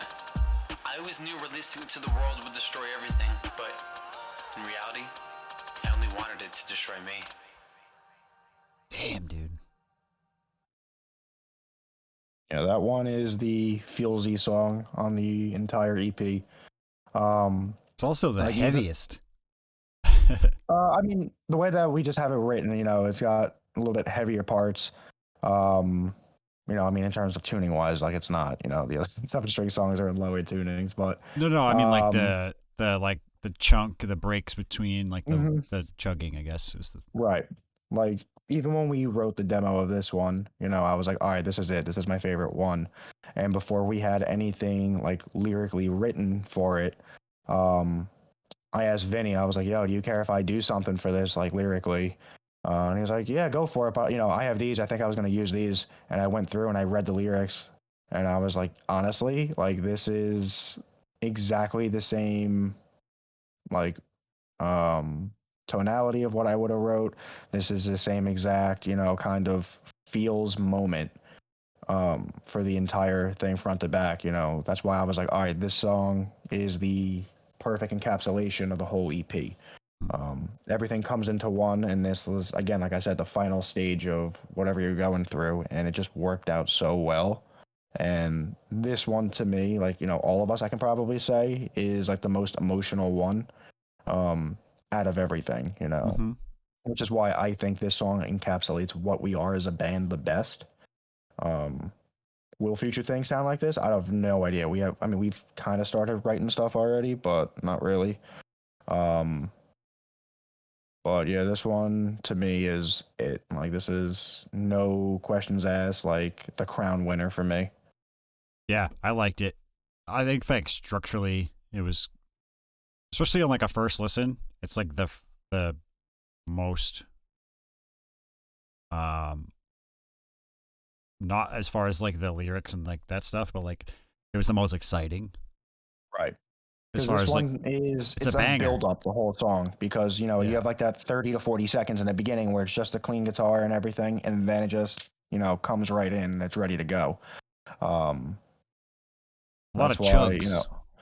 yeah, this one's just fast paced once it kicks, and then it kicks you back towards the end, and then it opens up and the clarity's there, and again going back to like what I said with the comfort video, like the beauty is there with the end, and um with the whole spoken word poetry kind of thing, it's just there to, or the way that I look at it is, I don't know, I'm sure Vinny would have his own explanation for it, but it's there to It's present like a everything. finality.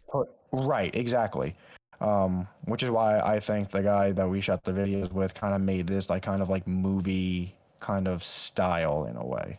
Yeah. Like, I think the fire and like the embers and stuff actually kind of fits Like it almost sounds like it's kind of somber. Right. Like this one's definitely like in a way, you can say the saddest song that we have.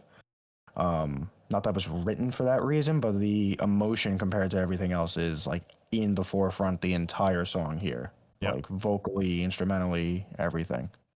It reminds me of, I guess, like the fire and stuff like that. It almost reminds me of like a Viking funeral. I made the joke when we got like the cut of the video back. I was like, all right, yeah, we're in Game of Thrones now. Like, Yeah. Have I watched Game of Thrones personally? No, I haven't. No, but you know the feel of it. The theme. Dude, that's just the feel of it. And I was like, all right, like this, like looks like it's like a movie, like kind of like opening and then like end credits. Mm-hmm. Looking Do back you on it end now, your I'm sets like, with this? yeah, this is the last song we play in our set. Have you thought of busting the last like part of that song after the poem one more time? Like, do like what, like the breakdown again? Yeah. No, we probably wouldn't, just because the breakdown is played twice. So like, Yeah, I get it's you. first played. There's Like a that little, halftime like one. 10-second. Yeah, I mean you could. I just think like like as a fan, like I think like people like to walk away from the end of your set on a high. Right, I can feel that. I can probably say the only reason why we wouldn't do it is like Dom, Willie, and myself played in another band, and we had this song that like everybody just memed and knew us Yeah. for. Yeah. And we would play it last in our set, and then play the end breakdown back about like 50 BPM slower. Mm-hmm. So I mean, granted, it was a different time, different style of music, Yeah. but just because of that, it's like, all right, like we probably wouldn't, just because past stuff, been there, done that already, kind of try to do Right, everything right. differently, like Yeah. how we've tried to do in the past. I get you. But I mean, like set list wise right now, like before we even hopped on here, I know that we were talking in the group chat about changing set order, take things out, put stuff in. Another So thing we'll I have to thought figure that was out. if you end how you said you do like your guitar change, that would be a good track to trail into the guitar change. Also, You could, yeah. Like for instance, if we started like with the C songs as opposed to the G's, like the C songs would be Yami, Decay. The first two songs that we put out, Necessary, Fall, and Zero, those are both, we could do any of those. Like everything's kind of like interchangeable. Mhm. We just kind of have to do it in set blocks though, unfortunately. Like we didn't plan it out. I didn't even think of it when we were writing everything. Of like three, it has to be like set up where it's like these three songs always have to go together, and these three songs always have to go together, just because guitar wise, which again, didn't plan that out in my head when we were doing everything, but it's whatever. You. Yeah, it still works, still a vibe.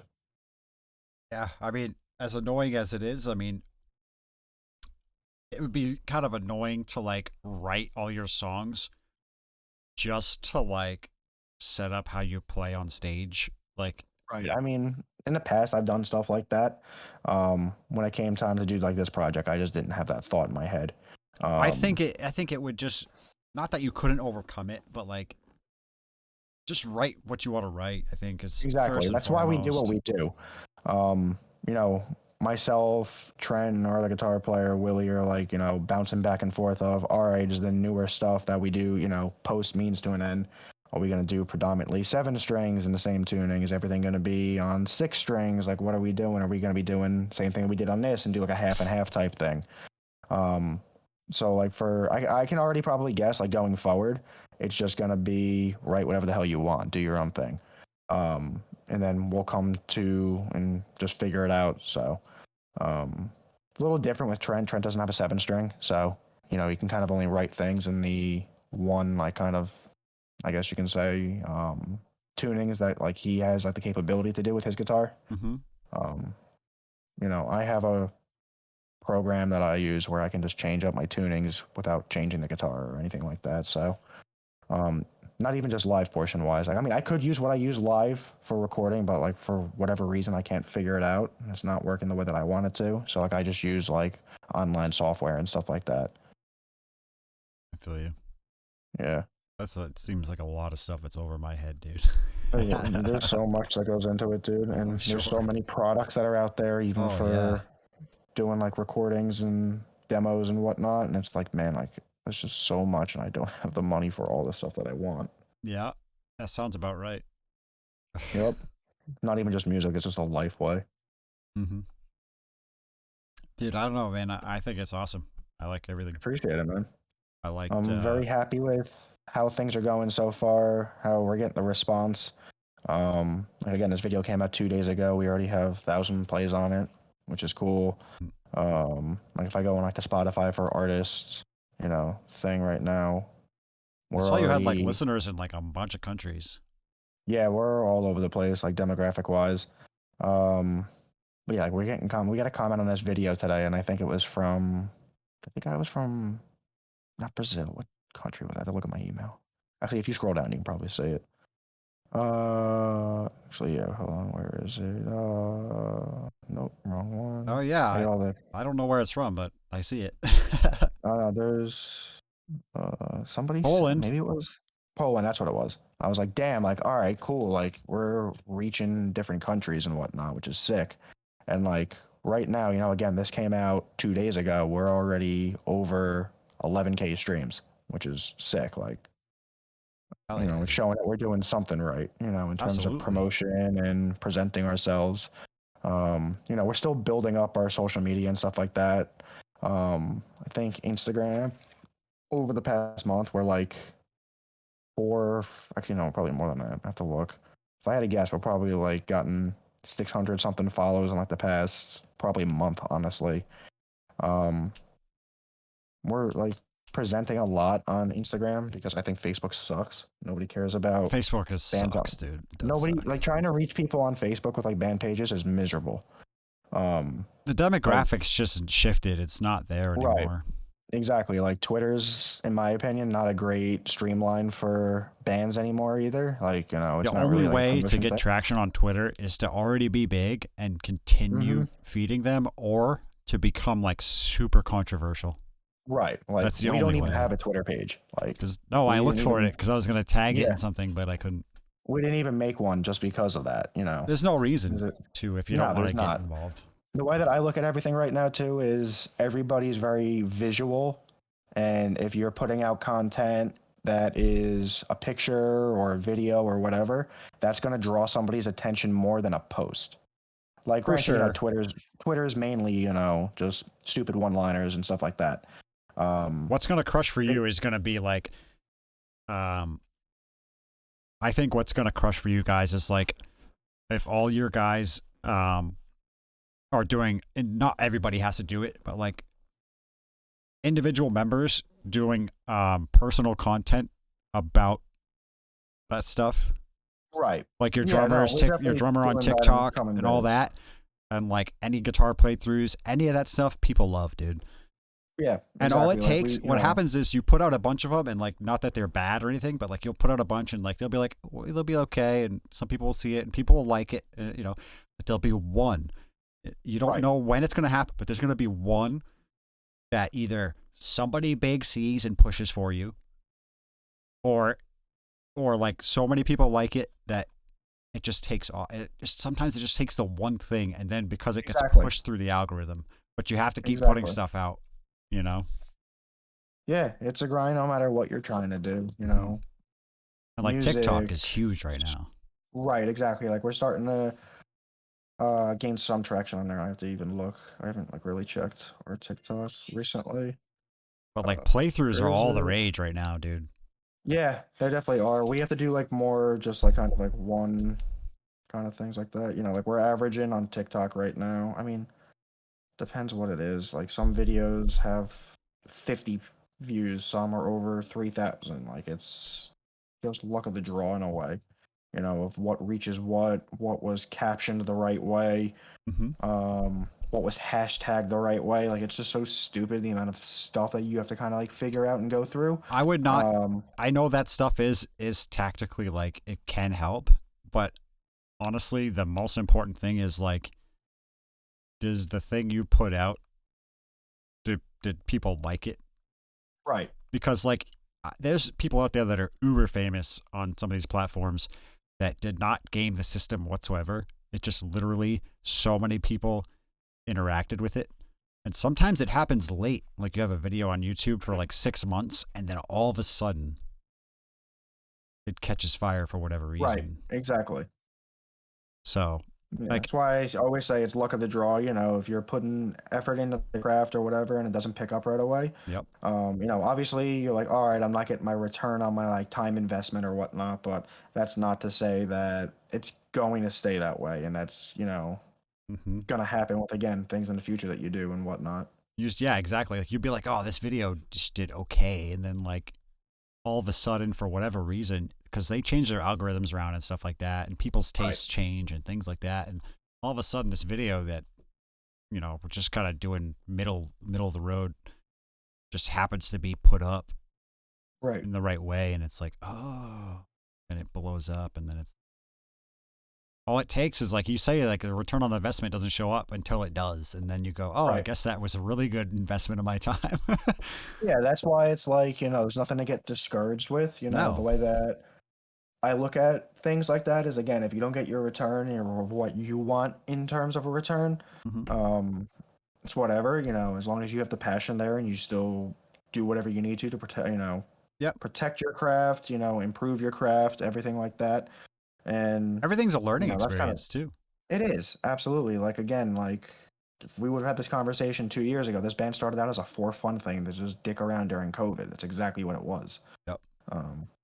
None of us expected to add in, you know, 3 other band members and spend, you know, 2 weeks in Pennsylvania recording an album and spending, you know, a whole day for 15 hours in a extremely hot art facility to record music videos, and, you know, every Monday, Tuesday, Sunday, whatever day of the week it was that we would meet up each week, um, practice right, you know, none of us would have guessed that we would be in this spot. Um, Even considering too, like, you know, we have guys that are from different bands and stuff like that. Like Dom and Vinny used to play in a band together called Premonitions. Me, Willie, and Dom are now on our 3rd band together. Carlos and Dom played in another band together.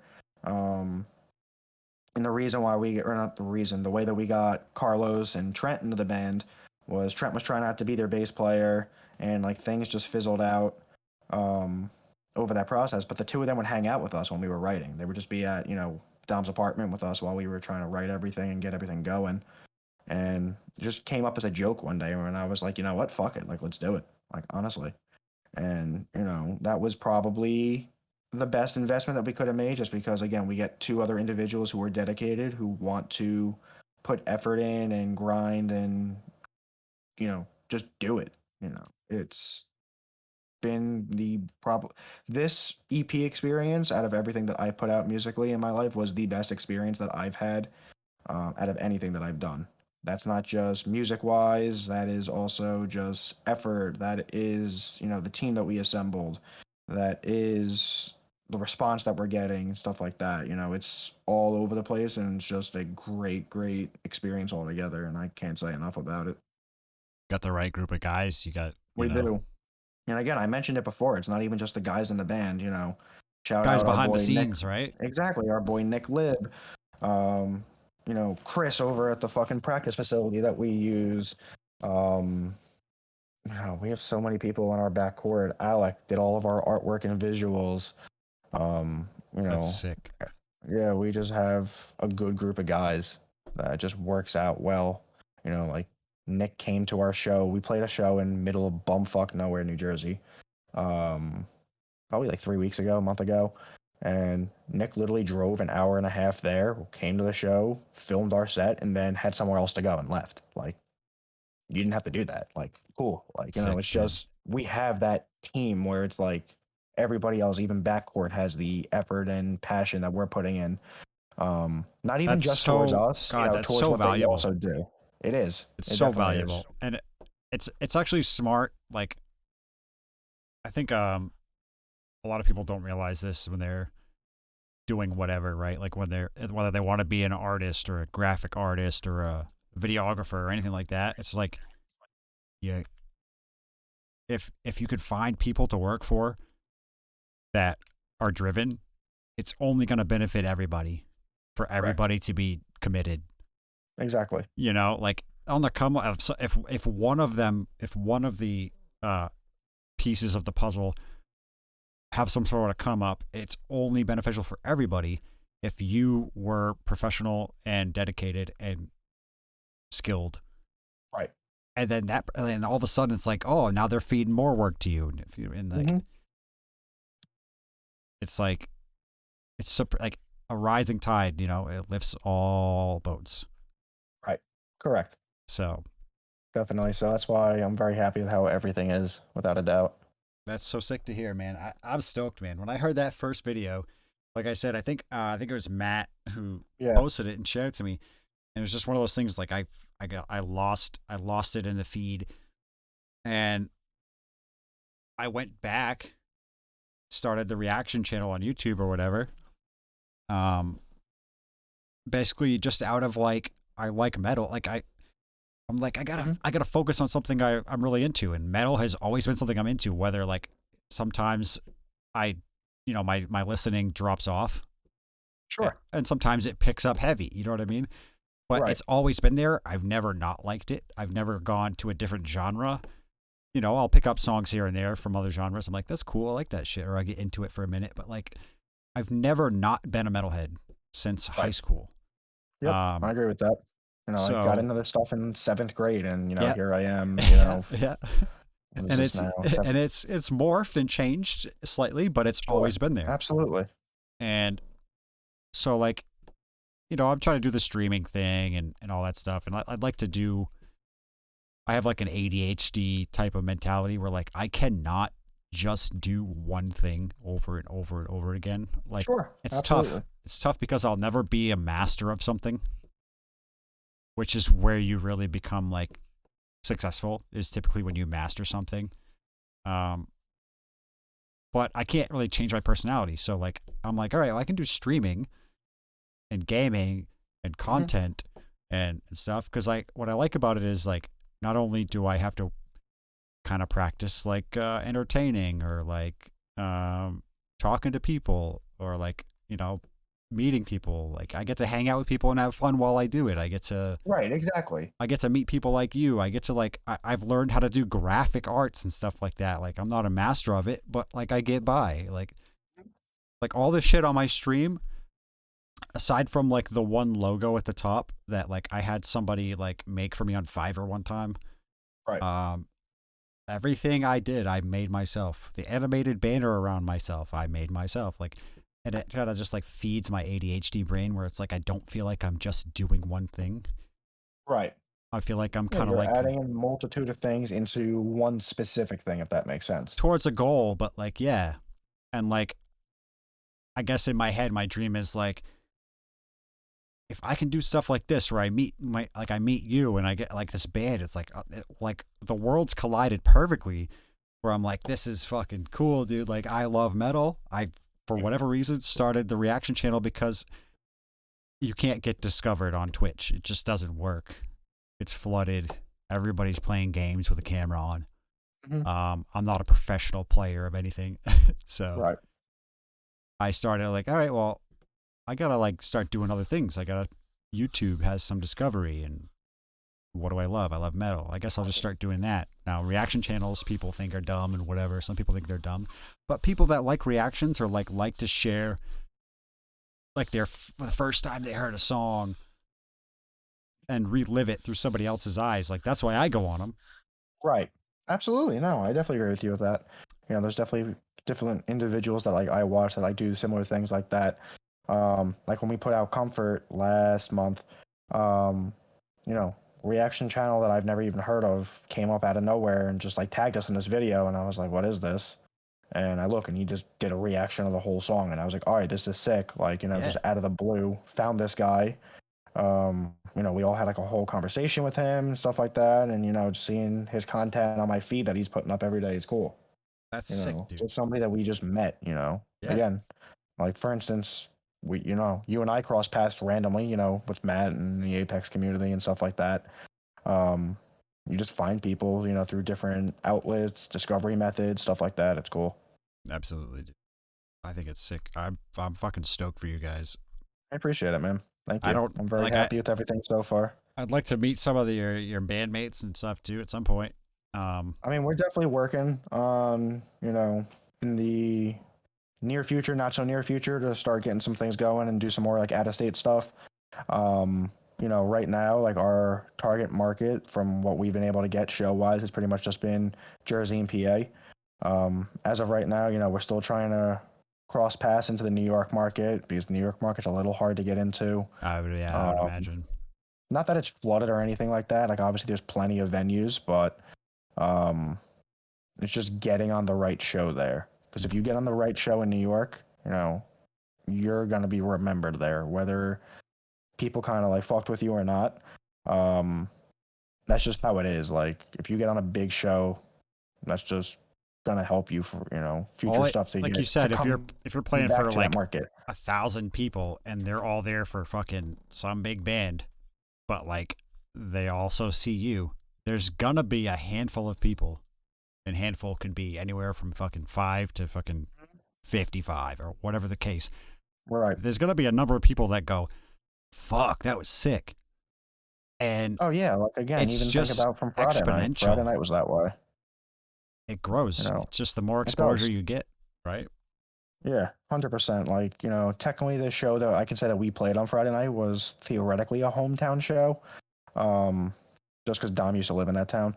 That's pretty much like where we wrote the whole EP, was in the town or city, whatever you want to call Asbury Park, was where that venue is. And we got a lot of traction and whatnot, Oh, you froze on me. Discord had enough.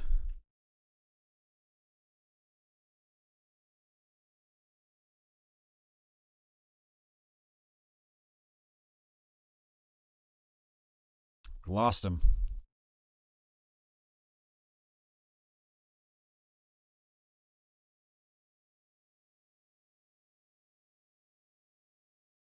Are you back? Can you hear me? Yeah, I got you. Yeah. I was just gonna I message didn't you. even know that I DC'd because like Discord was still showing that I was talking. Yeah, it just froze for a second. It came back pretty quick though. Yeah, I don't know what that was. My internet does that all the time. It's the most annoying thing possible. Just a hiccup.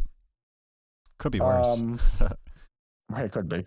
But backtracking what I was saying when I DC'd was, I came off stage on Friday night and I was seeing all of the likes and follows that we were getting. People were tagging us and posting videos of us on Instagram stories.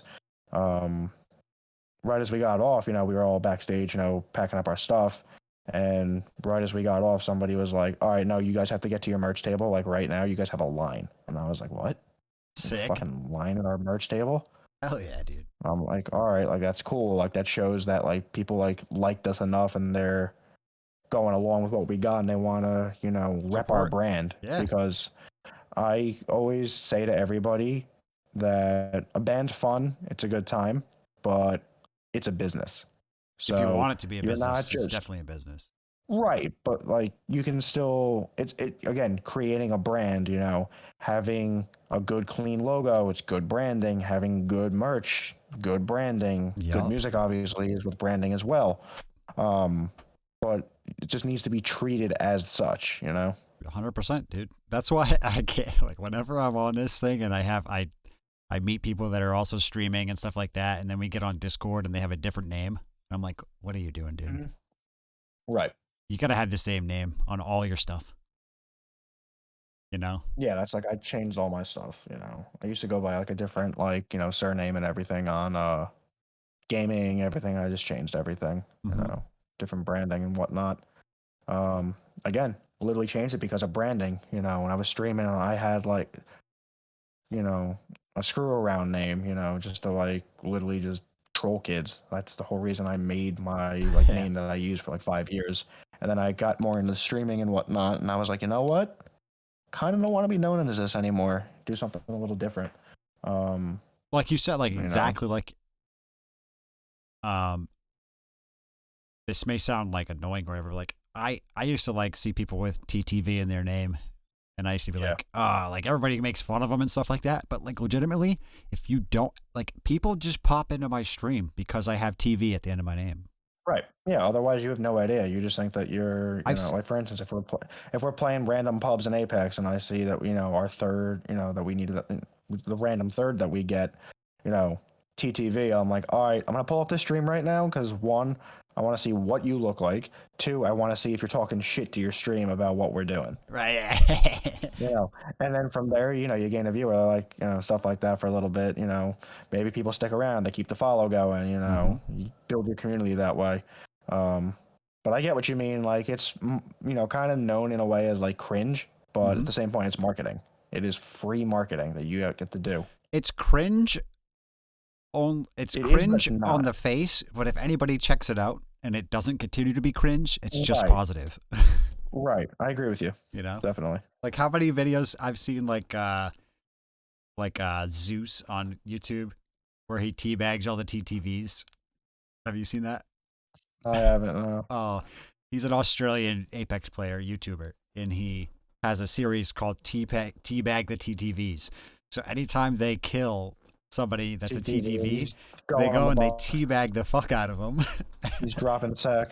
and then he makes a YouTube montage of all those moments, Right. and he clips out their streams and their reactions on it. So like, Oh, yeah. and like some of those guys freak out, and it's like, yeah, the cringe continued to be cringe or funny or whatever, and then some guys are just like, oh man, like some guys are just really cool about it, and like Right. it's all publicity.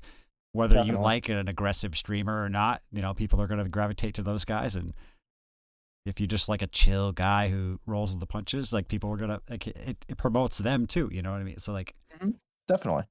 I don't know. It's really fun in that aspect. And there's such a community in like gaming and Twitch and stuff. It's like, Right.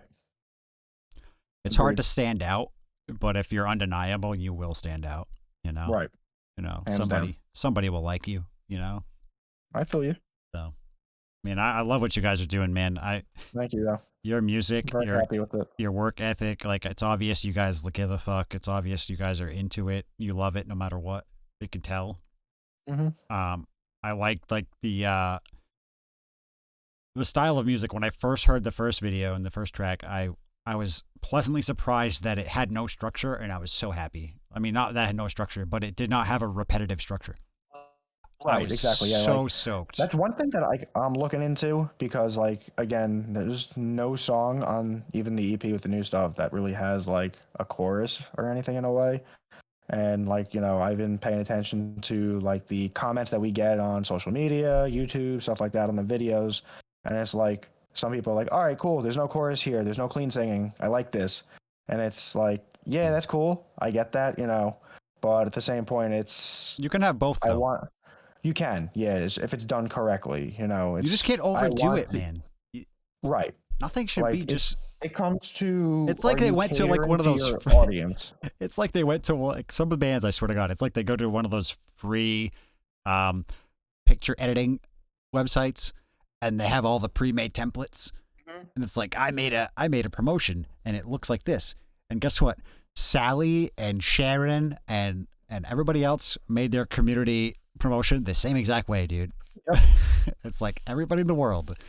And now for some stuff, for that type of thing, it's whatever. You're feeding it to Right. just like your community or whatever the case, and it works fine.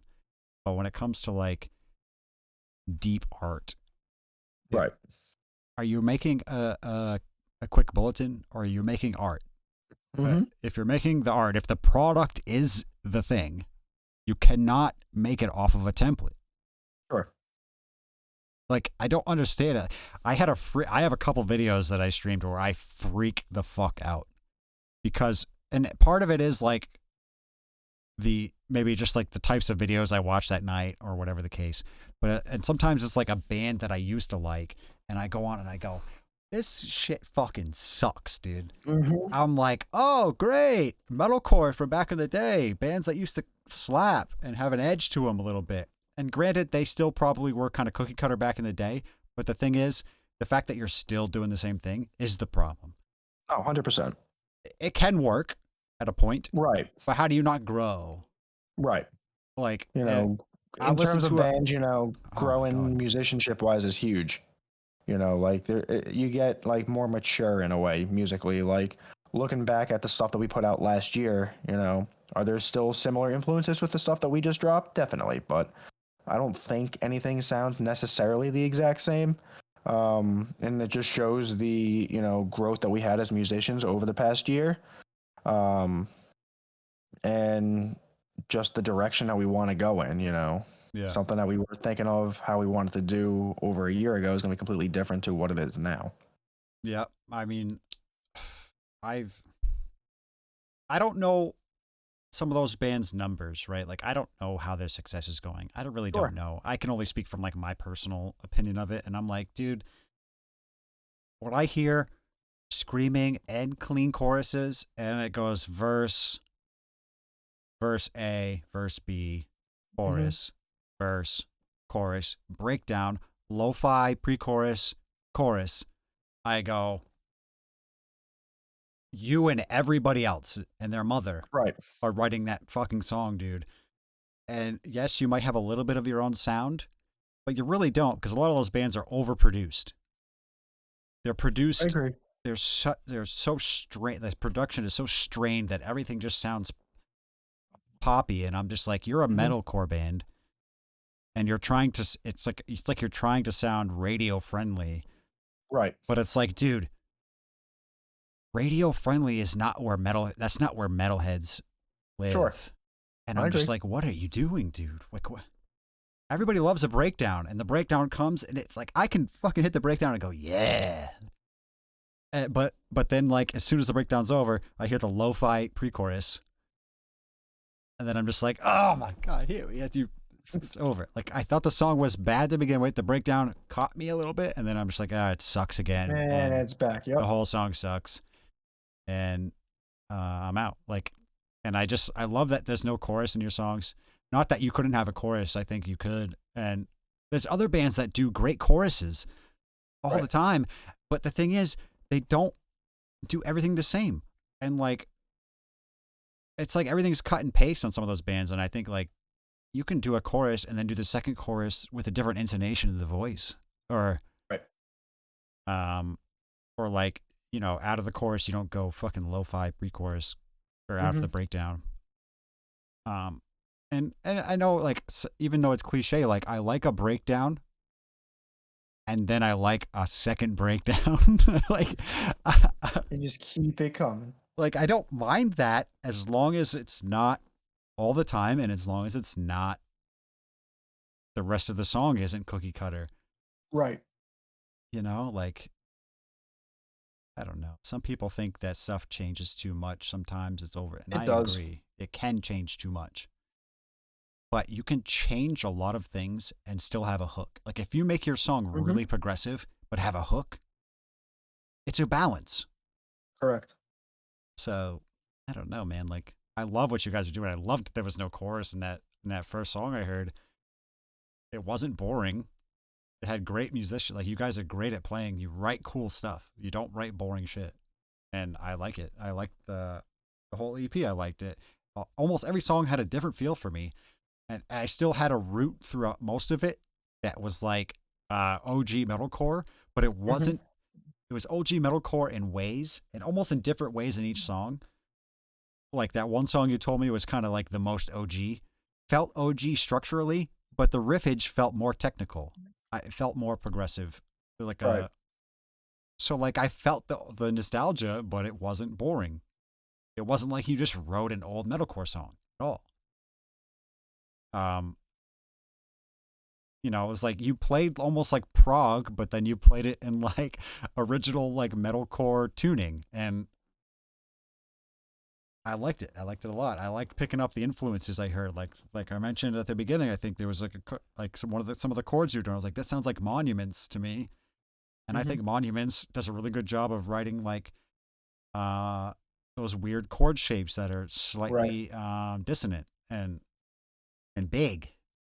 And I've used to be a guy who was like I don't lean towards music that has a lot of open chords that ring out. Right. I usually like chunkier rhythmic stuff, like gent. I lean towards gent. But Monuments combined like a gent and like an open like back and forth strumming of like a Yes. really big airy chord. Ali Steele, baby. And it made it like rhythmic and thumpy and also airy and big at the same time. And the more I listened to it, it was one of those things. It's like it wasn't a shower at first, but it grew on me, and then I loved it even more, and it lasted longer. Mm-hmm. Sometimes the with that. stuff that's the catchiest is like it's sick for like a week, and then you're like, I'm done. Yep, I'm over it. And Definitely. I mean, I think I love what you guys are doing. It's great. Thank I you. mean, I really do appreciate it, man.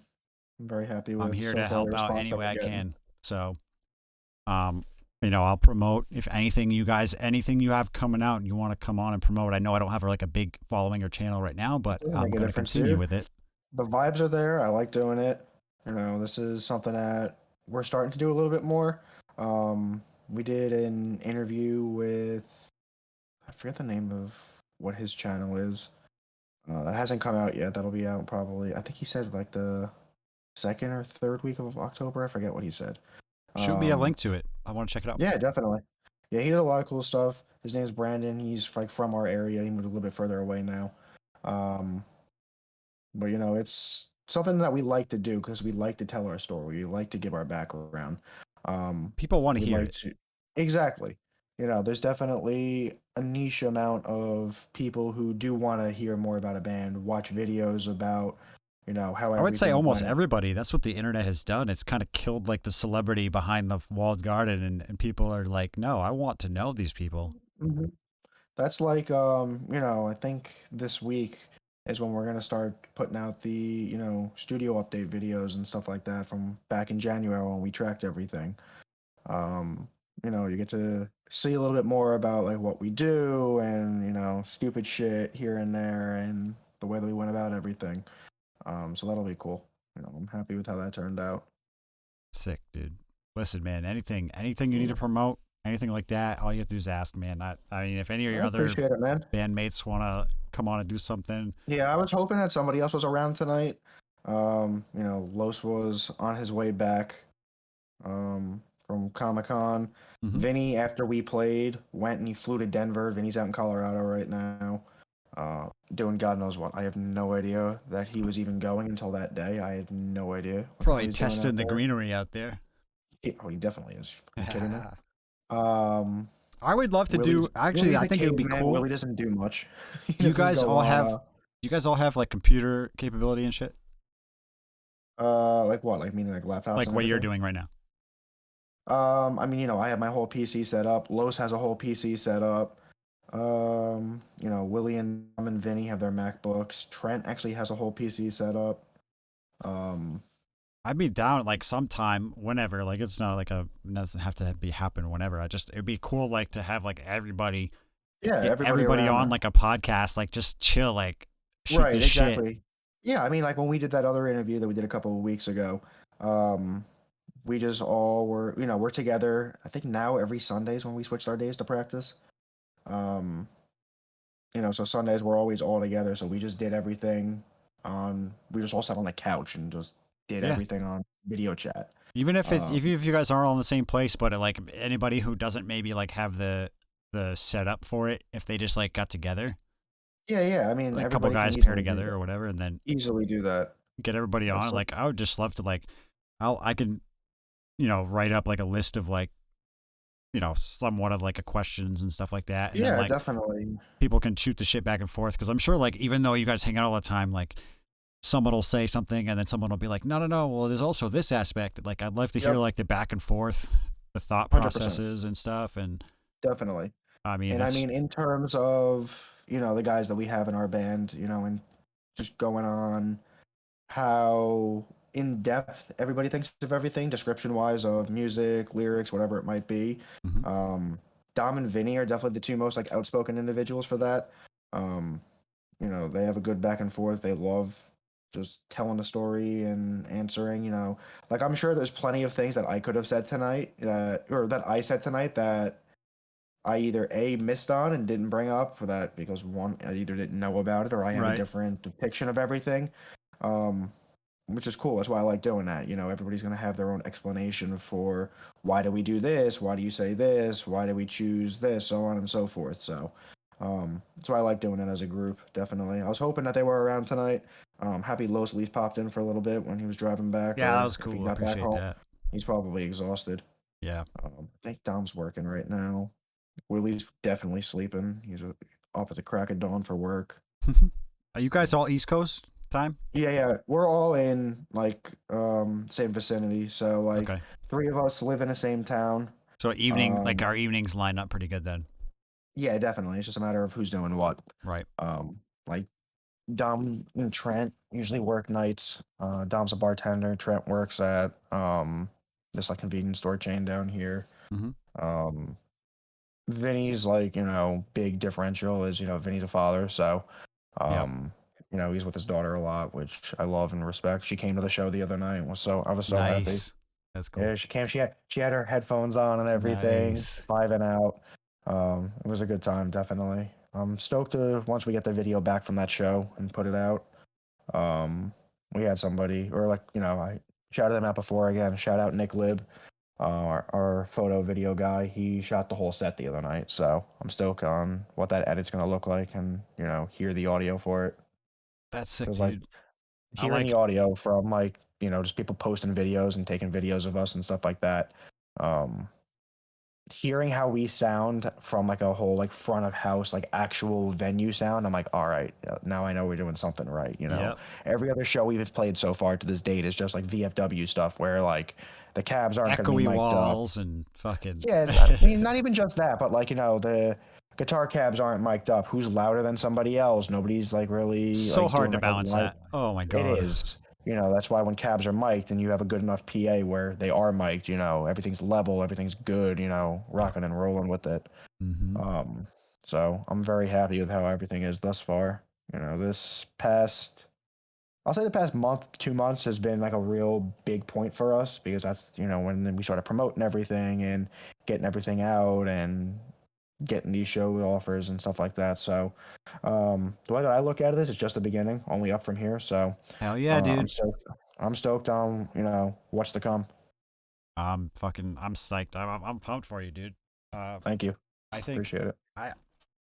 I'm not an expert in any of this stuff, but I don't think you're anywhere near the fucking ceiling. That's all I'm gonna say.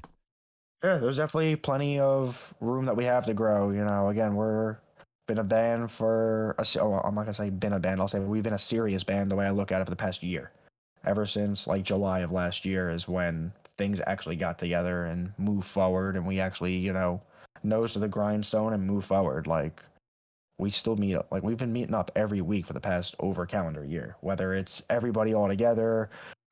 Which it is most of the time. Like we're luckily where most practices or meetups that we have, all 6 of us are in a room or present. But even when there's not, even if it's just 2 of us, things are still productive. Still, things are still getting done. We're Everybody's planning kept in the things. loop, and everybody's Exactly. Yeah. Like it's either going forward. it's either if nobody else can make it, we'll We do can something still for a help. little bit and then just It's hang almost out. like Exactly. it's like you're a team. Like something something comes up for somebody, the rest of the team Right. still is like, yeah, we're still gonna make something Exactly. move forward. Yeah. Like for instance, Just last as week, like almost like we're gonna do it for they can't be here tonight. We're gonna do it for them, and if we yeah, can't like make it, still they're gonna do it for me. practice. It'll sound weird just because, like, for instance, there's some practices that Willie can't make, I can't make, whatever. So like there's some guitar parts that just this doesn't sound right because half the parts aren't being played or whatever. Yeah, but you're still Um, it's still better. it definitely is, either You're way, you're doing still getting something. the reps in, you're still, Yeah. working on everything. So that's the positive side with it. That's sick, dude. It sounds like you got a good thing going, dude. We do, and I'm very happy with it. I'm stoked, dude. Yeah, if I would love to sit down with all you guys and just like I don't care if it's just like a mess or whatever, but it would just be fun to like hang out and chat, Yeah, it's a shit show. There's a lot of inside jokes, a good back and forth, a lot of shit talking, mostly out of me, but I like it, dude. Listen, I'm like I go on this thing, I yell and swear and I make horrible jokes and Yep. I just have fun, man. Like, I don't know. I'm Yeah, here to that's have the fun. thing. Exactly. It's me and the boys. We hang out constantly. It's just a vibe. So All right, you let me know like when if you guys want to do something like that, let me know yeah, like I whenever it said, we works out. usually are all together on. I think now we switch the days to Sundays for practices and like meetups. So, we're usually all around. Sundays, yeah, Sunday evenings. I can do Sunday evenings for whatever. So whenever it works for you guys, I'm down Right. to do Yeah, something. we'll definitely figure it out. I'm hands down. I'm know for a fact everybody else will. We love You talking cool about with me putting this everything. stuff on YouTube? Yeah, 100%, man. Okay. Absolutely. Because I'm probably just gonna Um, take this whole thing as like a really long form video and throw it up. right. Yeah, absolutely. All the power to you. I appreciate you having me. I love being able to do stuff like this. Um, it's cool. And again, it's only going to get cooler even if we do it with all the guys because then you hear everybody else's perspectives with everything. You've I only like heard that aspect of my like a side big of, group. yeah, right. Like you've only heard like my side of the story so far. Like Mm-hmm. again, there's definitely things that I either didn't say or forgot about or whatever that somebody else is going to be able to present and bring to the table. So, you only get to hear, even more about it. That sounds perfect, dude. All right, dude. Well, I have to piss really bad, and Yeah, you're good. I have to take my dog out and then go to bed. I am exhausted. all right, dude. Well, until next time, everybody check out Absolutely. Float Omen's new EP, Means to an End. Thank It you. slaps. I'm gonna listen to it probably at work now with my headphones and just like listen to it. Because everything sounds okay. Sometimes stuff sounds okay when you listen to it, and it's like, but like, Right. really get into something when it's just in your head. Right. I've been listening to everything so much since we got these mix and masters back. You'll pick up on a lot of things. We have a Mhm. lot of like synths in the background that you won't notice on like a first listen through. Yep. Glitch effects. Like honestly, there's something when we were getting like all of our like backtracks together for shows, and we played something, and Willie and I just both looked at each other and were like, I don't even remember this part being in here. Like, yeah, and then we had to sit there for over an hour and try to figure out what the hell it was and try to learn how to play it That's because funny. none of us remembered it. That's But funny. yeah, you'll pick up on like different things here and there. It's definitely cool. I'm very happy with it.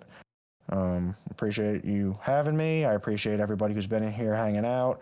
Definitely feel free. Check everything out. I need to also update the online store. You just let me know and I'll get Oh everything yeah, sent out. I'm gonna So cop some stuff. yeah, we got everything in. I actually bought one of the shirts the other day. Actually, let me see where it is. I mean, I wore it, so it's probably wrinkled. Let's see. Uh, yeah, it's wrinkled as shit, but uh, we try to keep everything clean. The way that I look at it when it comes to I like band clean merch and classic. is exactly. Something that So, goes with everything. like we have, trying Yeah. to see it in Just like the camera. graphic we have up. Yeah, Yeah. that looks good. Yep. Just the front, and then Oh, that's cool. yeah, like this is just one of the ones that we have. I actually fucking love that, dude. That's sick. It's just clean and simple. We have like 4 t-shirts, I think, available right now. It's like 4 t-shirts, a long sleeve, and we have hats. So like I'm Um, wearing this. This is the front, yeah, and this is the back. and we have physical CDs and stuff like that now too, which I didn't know that we even had until I showed up at the show on Friday, and they were at the merch Classic, table. dude. If you guys ever do a vinyl print, dude, I'm getting one. I want to in the On my worst wall? way, It's going on my but wall. I just see like all the issues that like bands are having with like vinyl prints right now.